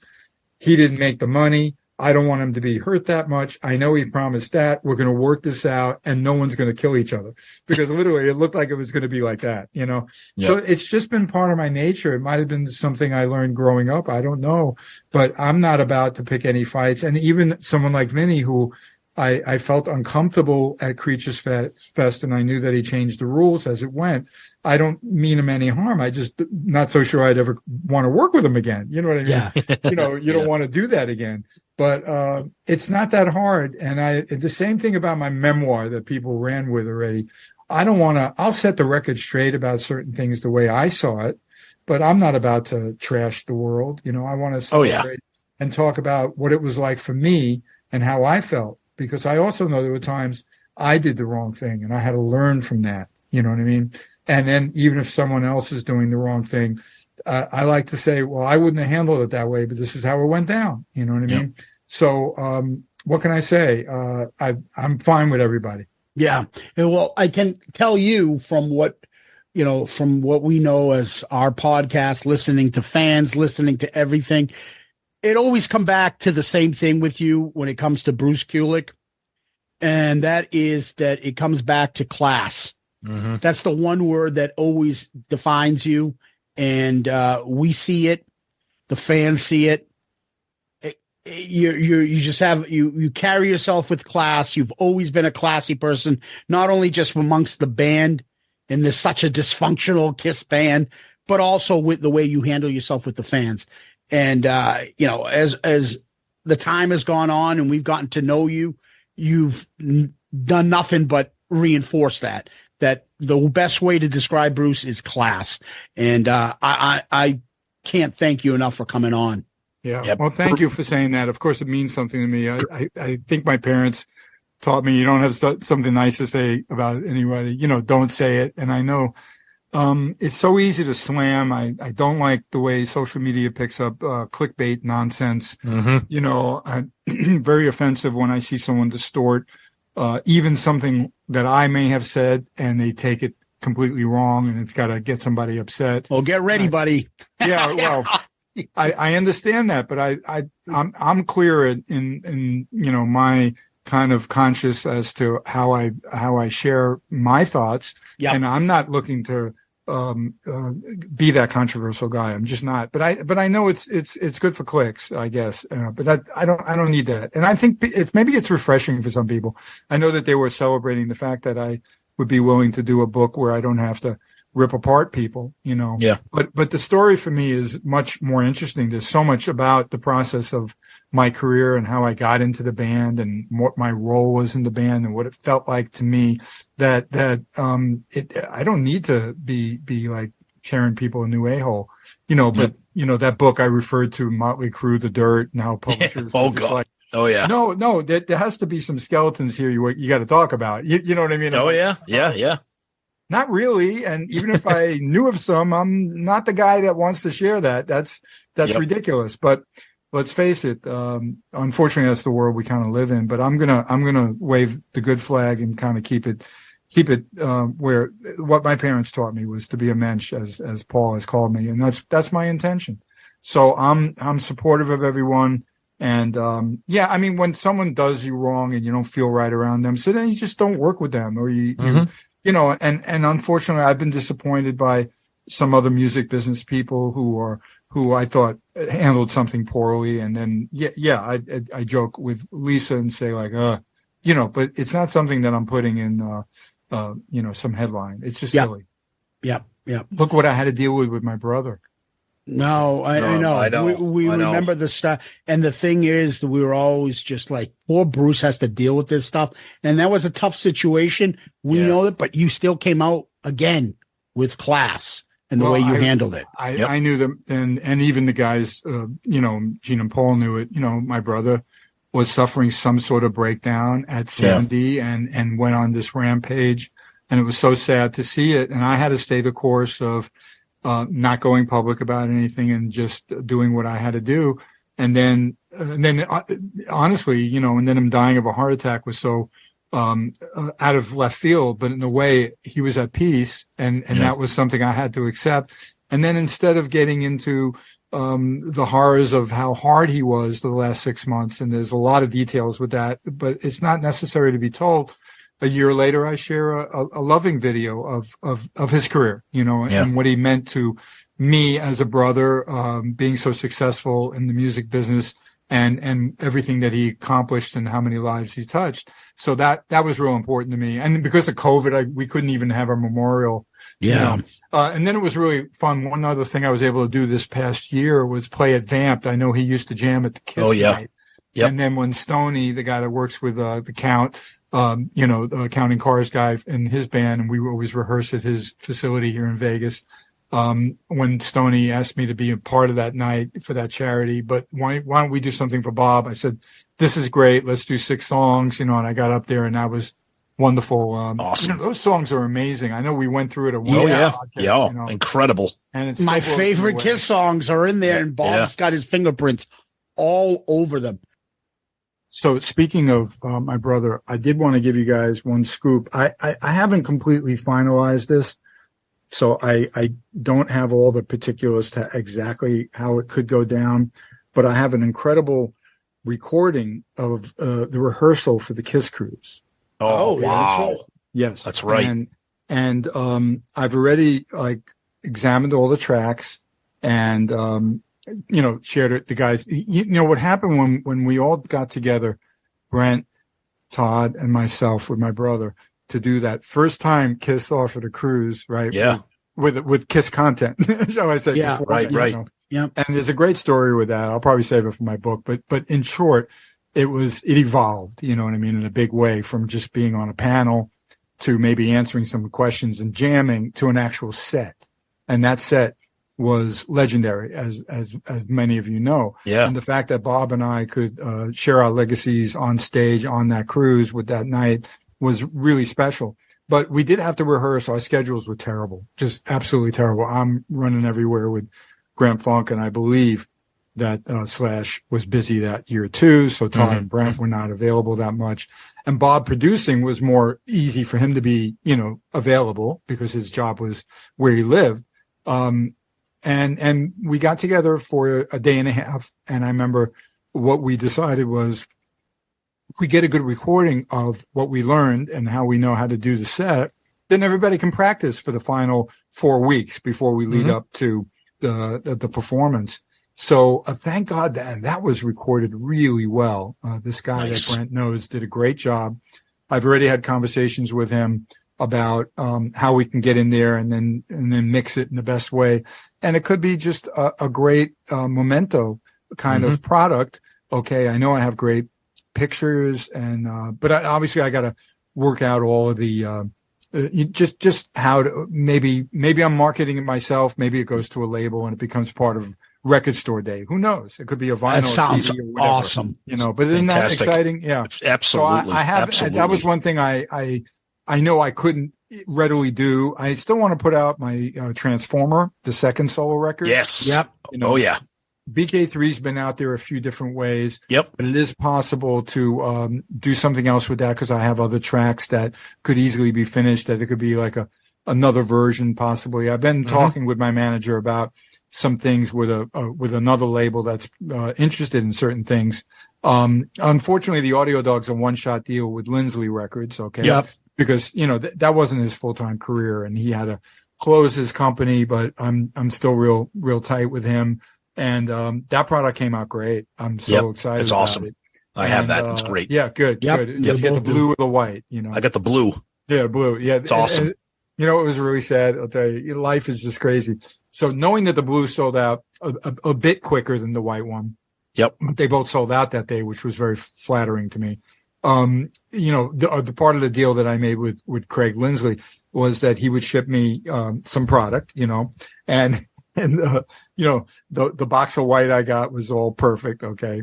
And then he had to tell me, by the way, I didn't realize this last box of blue got all trashed, Oh no. And, yeah. And so he had much less blue to give me. Oh yeah. I mean, that stuff happens. And the labels always do a little bit of an overrun anyways. I mean, the printing plant rather. So it wasn't like we really lost a ton of stuff, but I was hoping for many more of the blue. And of course it had to be the blue. Right. But I haven't put them on my website yet. I don't have that many copies. I've been doing a few, smaller private sales through the Facebook pages, and I might put a few on my site. But I love when I go to eBay and people would trade, offering it for big money. It's crazy. Yeah. So, but I usually do my stuff in limited numbers anyway. I find it to be better that way, and not sure if everyone does that, but I do. Yeah. If it works for you, why not? Yeah. Yeah, exactly. Yeah, because I like, I just like that. I want to keep it truly limited. Yeah. So was there anything we didn't cover Well, that's what we were just going to ask you before we let you go. Before, if you want to tell everybody where they can find you, where they can keep track of all the things that you're into, or your social media, your website, etc. Well, of course, BruceKulick.com, which I should mention. I used to be Kulick.net, and then about probably 4 or 5 years ago, I was able to have BruceKulick.com, which a fan in Norway actually gifted me. Somehow he winds up. The Kiss fans are amazing. Okay, we know this. That's awesome. And the fact that he was in that kind of world and goes, there's a big difference between Bruce Kulick asking for BruceKulick.com and some guy with a Norwegian name asking for it. You get it, right? Because they'll charge 10 times as much for me to buy. Yes, it, right? of course. So anyway, he gifted it to me, which was really lovely. And so it's BruceKulick.com. A lot of people don't bother with the websites because, but I do have a real functioning shop there, and there's a lot of different products to look at. Yep. And there's a couple of new things that I just put up for 2024. But certainly my Facebook, I have the 2 Facebook pages. There is a personal page, and that's generally for people I've actually met, and the official page. And the official page has the chunk of people, okay, like 140,000 or something like that. But I like engaging with the fans. I have to clean up the spammers, the bots. Oh, we know all about it. We deal with that too. It's awful. Terrible. Unbelievable. Yep. But let me ask, so how does someone really believe that they're chatting with Paul Stanley and that they're ready to We see that all the time on Facebook. Right. I mean, this one lady sadly wrote me telling me it got to a point where she started to maybe have some red flags, but I was, Lisa was divorcing me. I had no money and, because she was going to take all of it, and please send me money, the scammer.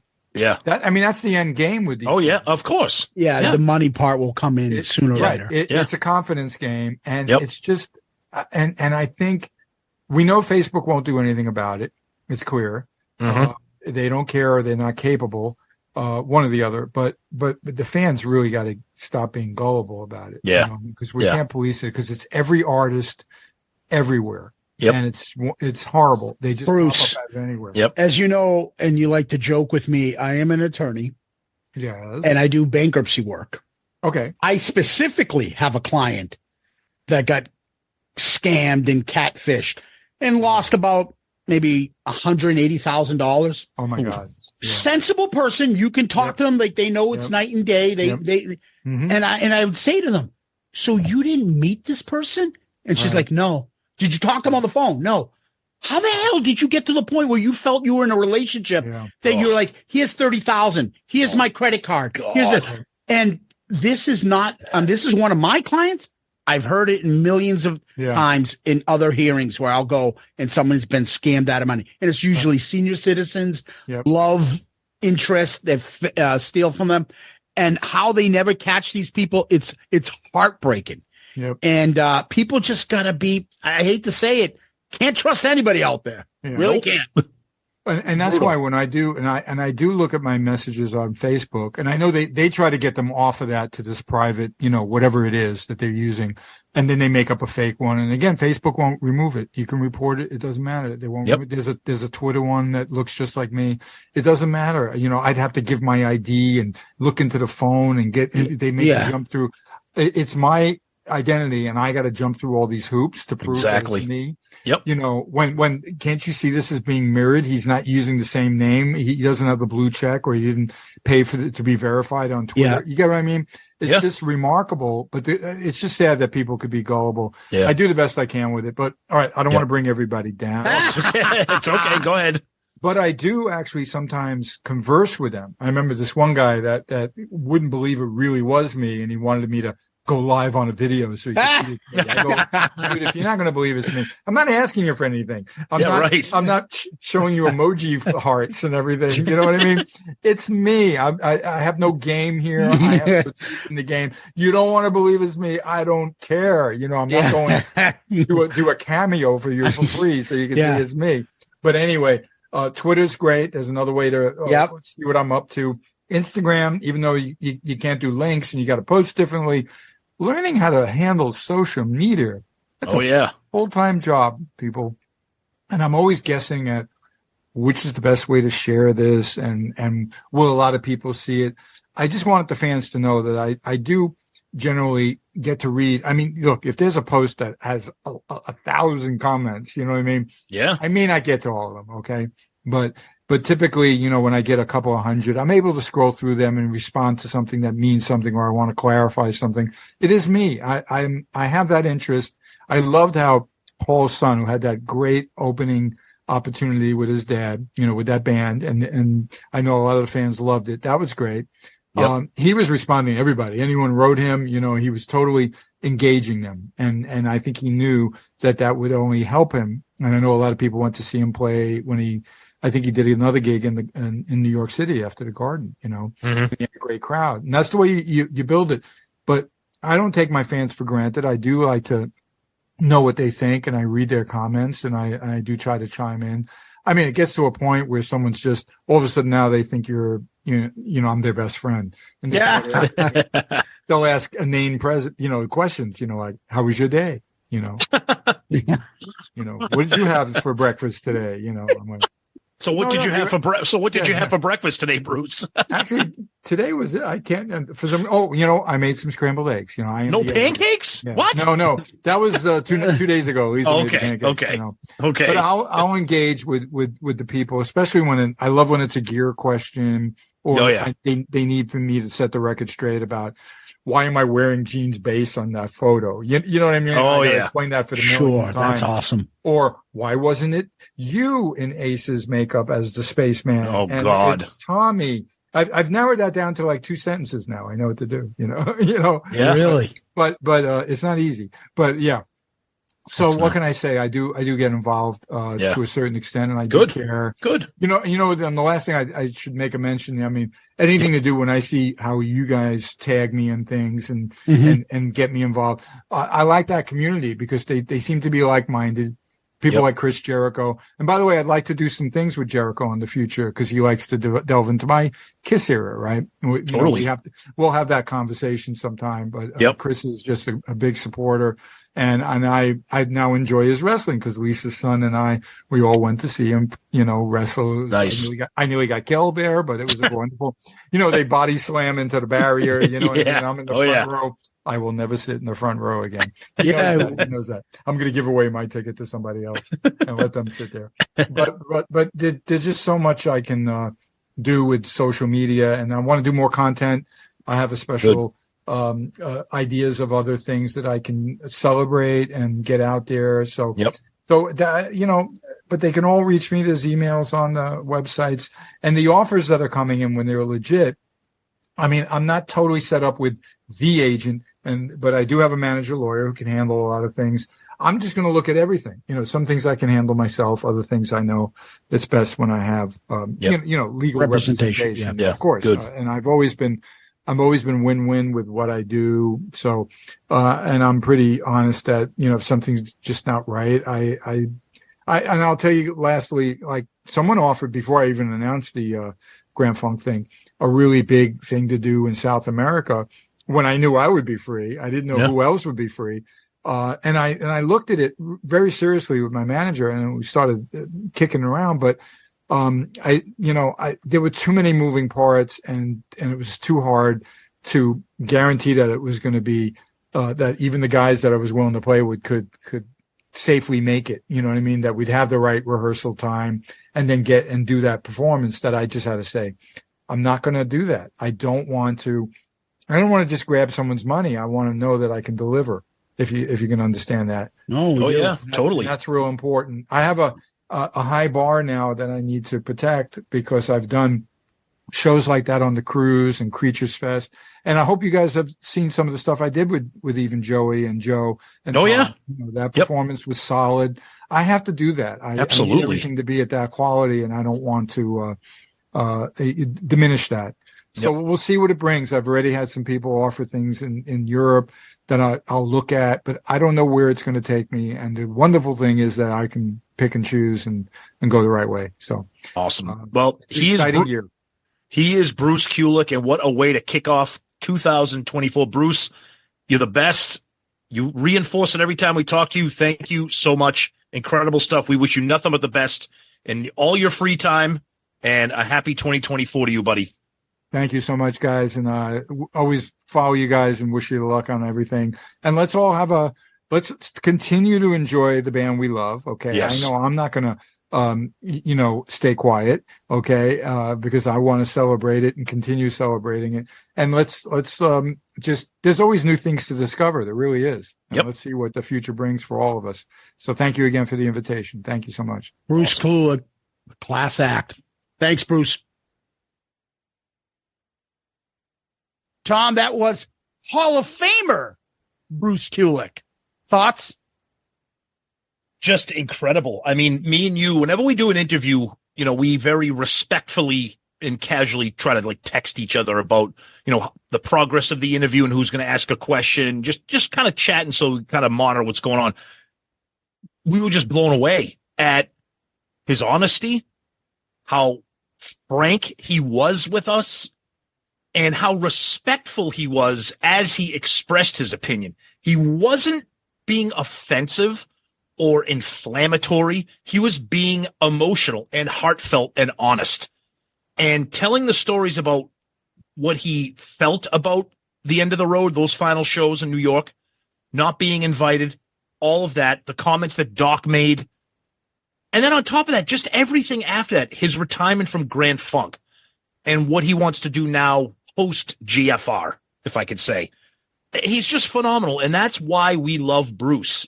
He always says what's on his mind, and he says it with respect, with dignity, with class. And that's the word we always use, is class. Just an amazing, amazing interview. And we're just lucky enough to have him on here to share all that. The thing that our listeners want to know, a little sneak peek. Yeah. Before we get him on, so before we hit record, we do a little small talk and things like that. Yeah. We kind of discussed this with Bruce, that what's off limits. And he said, nope, go right ahead. There was no topic off limit. There was no, you don't bring this up, you don't say this. I tried to make sure that, that we got an honest answers out of him. I didn't really have to put that much effort. He was completely open and honest. He's not that type of person. He's not going to be like, this is fucking bullshit. Yeah, I was fucking pissed off. He's not that type of person. Nope. And so I asked him because, the thing that I wanted to ask for me is like, Bruce, they did this shit. Were you angry or were you disappointed and hurt? Mm-hmm. And he gave us the honest answer. Mm-hmm. I can't say that we would get that from anybody else. There wasn't bullshitting. There wasn't fakeness. He was completely honest. And what bothered him, like he said, is like, I could have asked Eric to invite me, but I don't want me to kind of plant myself in there. I wanted the invite. And I think what bugged him the most, because as I said to him, I believe Ace fucked it up for everybody. Once Ace went all fucking nuclear with Paul and all that shit and on Eddie, I think they were like, we're done with all of it. Let's not even bother. We're not going to negotiate with them. We can't deal with them. Fuck them. They're all out. We're not going to invite anybody. But I think what bothered him was he didn't get the invite to come. All right, great. You won't jump on stage with us, but you're invited as you were invited on the Hall of Fame. Come sit at the stage, get a front row seat, come here, be interviewed, whatever. They didn't do that. And it goes to show you how much, as Bruce said, they dropped the ball. The other thing I like too is that he spoke not just as a former member of KISS. He spoke as a fan of KISS. And I really appreciate, again, his honesty about how he said, what a missed opportunity. No mention of the band, no video montage, no photo montage, he's talking the way me and you talked, the way that all of our friends in New York City talked. So when you have a former member of the band, even he is honestly portraying what the fan said, is like, guys, you missed a big opportunity. You kind of fucked up. I'm putting words in his mouth. He didn't say that. But even he is acknowledging you could have done so much more here and you just didn't do it. I think he was more not for himself, but for Eric Carr, he mentioned. Yeah, exactly. Yes, exactly. Like they didn't even say anything for him. I think he doesn't burn bridges. He's a class act all the way. Absolutely. And I find it fascinating what he had to say and what his future holds and the possible, Bruce tour out there or Bruce music or Bruce new music. Bruce new music. Exactly. Yep. And I love the fact that he is excited about the prospects of his future. I mean, God bless him. He's 70 years old. He left Grand Funk Railroad, but he's not getting ready to go sit in a rocking chair. He's got some stuff going on, and we're excited for it because everything that Bruce does is fantastic. So I think that I got excited about that he's just not going to go and sail off into the sunset, that he wants to work on some things. And as fans, we can't wait for that. Yeah, he's a class act. And by the way, happy 10-year anniversary to both Bruce and Lisa. Apparently it's today as we're recording. That's right. 10 that's right. Happy anniversary. Yep. Today's Thursday, January 4th. That's right. God bless him. It goes to show you don't need all the money that Paul and Gene have to have a happy life, be a good person, and do all you're doing. And I wish some more members of KISS would emulate Bruce and stay on that classy kind of level and be as fan friendly as Bruce is. Absolutely. Yep. Well, we hope you enjoyed the interview. We know we were looking forward to it and so happy with the way it came out. Anyway, Tom, what we do next is we go to question of the week. New year, and we have an old friend coming back. That's right.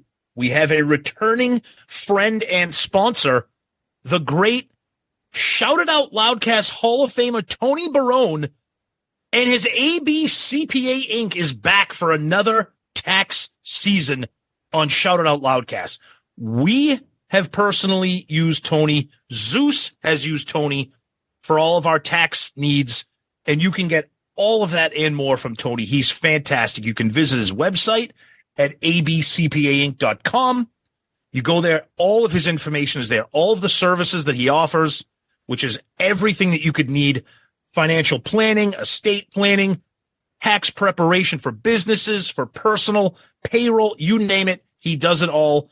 And Tony is the man. And we're so proud to have him as a friend and to do business with him as well.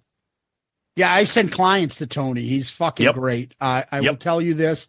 People, when you reach out on the website, abcpainc.com, get his email him directly, tell him you're a Loudcaster. He'll take care of you. Yep. And with that, Tom, what is the question of the week? Question of the week comes from Music Vampire, also known as Cody, I guess. This is a good question. I like this one. Usually when people send us questions a week, I kind of bank them. I don't use them right away, but this is a timely one. He says, now that it's a brand new year, and we know that the first KISS Avatar concert won't take place until 2027, what do you think will be the biggest news in KISS world for 2024? Gene Simmons tours with maybe Bruce. I'm not really sure if that's going to happen, but if not, Gene Simmons tours with some of the Shout Out Loudcast friends and family there planned. Todd Kearns, maybe a Brent Fitz, a Brent Woods, something like that. And he goes on tours and he plays all the songs that we wish KISS would play. Yeah, that you kind of stole my idea as well. I think Gene will be touring for sure. He loves to work. He loves to perform. He loves to have fun. He loves the fans. He loves giving the fans what they want. I think that will definitely happen. Other than that, I really think that this is going to be kind of a reset year for the band, for the members. We've talked about this in the past. Unfortunately, there's no more off the soundboard or deluxe box sets coming because of what's going on with the KISS brand and Universal Music. And I know a lot of people are saying that next month in February of 2024, it's 50 years, if you can wrap your head around that, since the debut album. They released a colored vinyl for the 45th anniversary of it. They can't really do that again for the 50th. And they also can't really release a deluxe box set unless things get squared away, but I doubt it because it takes months to prepare those. So I don't know what we're going to get for that. But for KISS proper, I think it might be kind of a quiet reset year with the exception of Gene staying active. That's my opinion. Yeah. I think Eric is going to be quiet. I think Tommy's going to be quiet. And I think Paul just wants to go into hiding and tell us how to save money on our groceries. Yeah, we'll find out soon enough. Yep. But the big news will probably for Kiss overall is Raise Your Glasses will be released as a book. Boom. Absolutely. Yes. Thank you for the question. It was awesome. Great question, Cody. Great question. I'd love to hear what some other people think about that too. So thank you. Tom, where can people find us? Our website's the place to go. shoutitoutloudcast.com. You can find all of our episodes there. You can listen to them right from the website. You can listen to all the Shout It Out Loudcast episodes, Dorm Damage, Album Review Crew, Zeppelin Chronicles, and you can comment directly right from the website, and we receive those in the form of an email. And if you want your question of the week, you can do that. You can send us an email at shoutitoutloudcast@gmail.com, or you can use the website, and we'll get that as well. You can also click on all of our social media links. You can click on our Amazon shopping page, our merch page, our Patreon page. Everything is there on our website, so please check that out. And, of course, you want to go old school email, like I said, it's shoutitoutloudcast@gmail.com. We read every single email that you send us. We might not be able to get to every one of them during the shows, but trust us, we read them all. And if you do happen to send us an email that you would prefer to be kept private, please specify that. We will respect your wishes. We won't read it on the air.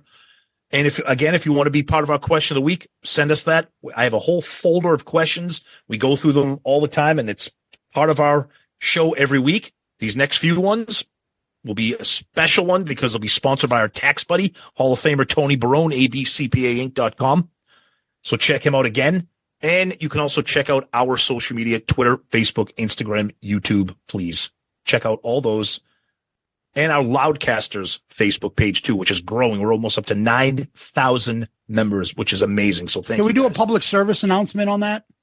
Oh, God. That could be a whole other Festivus episode. Do you remember how we used to always laugh and be like, hey, look at the fucking guy on Three Sides is always so fucking trigger happy, fucking bitching about people that are.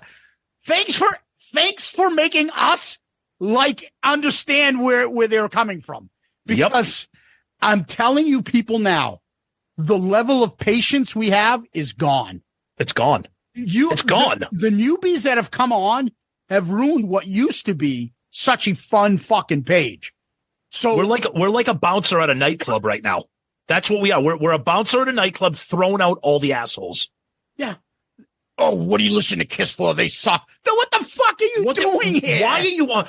Kiss is a fucking clown band that untalented fucking losers. What would possess you to even follow us? Yeah, like, am I going to go insane? Like the Yarn Club's page and be like, Yarn sucks, you fucking old bastards. Like, yeah, nice yarn, nice sweater you're knitting, you nerd. Like, I have no patience for it. So you're blocking people, you're declining comments. I'm blocking people, I'm declining comments. I'm not approving. And the people that are fucking think this is their marketing page for their fucking social media accounts. It's not. We're not going to fucking put 10 fucking posts of yours up every fucking day. No. Come on, people. Like, Loudcast is always so much fun for me where I go there and people with like-minded sense of humor and jokes and have a debate or discussion. Not this shit. And the sad thing is, all the offenders probably aren't even listening to this right now. So, but you'll continue. Move on. Some guy told me, move on. I'm like, it's my fucking page, asshole. It's just brutal. It's brutal. But yeah, please. All that aside, please follow us on social media. Just don't be a dick. Yeah, which is absolutely hard. I mean, we used to, now we have real problems. We used to have problems like, God damn it, fucking Tony Musalam and his new fucking hijacking of posts on stupid shit, mock fucking debates. Like, we welcome that now. Yeah, those are the glory days. Where is Tony Musalam? Like He's you on know, like- vacation. All he does is post his pictures on a fucking cruise ship. I swear to God, I think I just saw him post something earlier today like, hey, I'm going on the fucking More cruise. Here's some photos of last year's More cruise that they didn't post. I'm like, all you do is post photos of you on vacation. What are you talking He can't about? post pictures unless the ocean's behind him. Yeah, fucking. And he's got a sourpuss look on his face. He's got a beautiful girlfriend and he just like looks miserable. What the fuck, Tony? We love Tony. How did he become part of the show this week? Jesus Because Christ. we used to bitch about him hijacking, and those are the glory days. I'll take that back any day. Oh, man. Oh, but anyways, welcome new listeners. And Yes. Zeus, go ahead. You have something to say too. Yeah, you can DM us on Twitter, Facebook, and Instagram. Yeah. At least those are normal fucking stuff that we get. You can subscribe to our YouTube channel and give us one of those 5-star child reviews on Apple Podcasts. You do. We read them on the air. And obviously, we appreciate those. It's a big help to the show. So if you want to do that for us, we'd really appreciate it. Remember, you can always go to our website, as Tom mentioned, shoutitoutloudcast.com, shoutitoutloudcast.com. Tom, we always end on famous last words. We're beginning season 6. Let's do it. What do you got? What's mine is mine, and yours is mine. Baby, just sign on the dotted line. You got 9 lives like an alley cat. Just stick with me, and I'll show you where it's at. Woo! Yeah. And you don't know me, and I don't know me. I can't see you. You can't see me. Close my eyes and leave the world behind. I walk alone. Oh, geez, I didn't even think Can't of you that. see? Good call, good call, good call. Bruce Kulick, Piss Army, Loudcasters, Tom, season 6. Woo, we're here. Thank you. Bruce Kulick, you are the man. Thank you so much for coming on the show and sharing all of that information with us. We can't get enough of it. We can't get enough of you. You're the man. Loudcasters, you guys rock. Let's have a great 2024. Zeus, as always, my friend. Thank you. Peace out, Girl Scout. Hit the music. What I'd like now is for all you fat, out of shape, worldwide kiss-tards to keep the noise down while I show your ladies what a real sexy man looks like. Listen, all you people out there sitting on rented furniture, settle down. Cut the music. Anybody seen Richie? Anybody know why Richie did Bobby Lupo?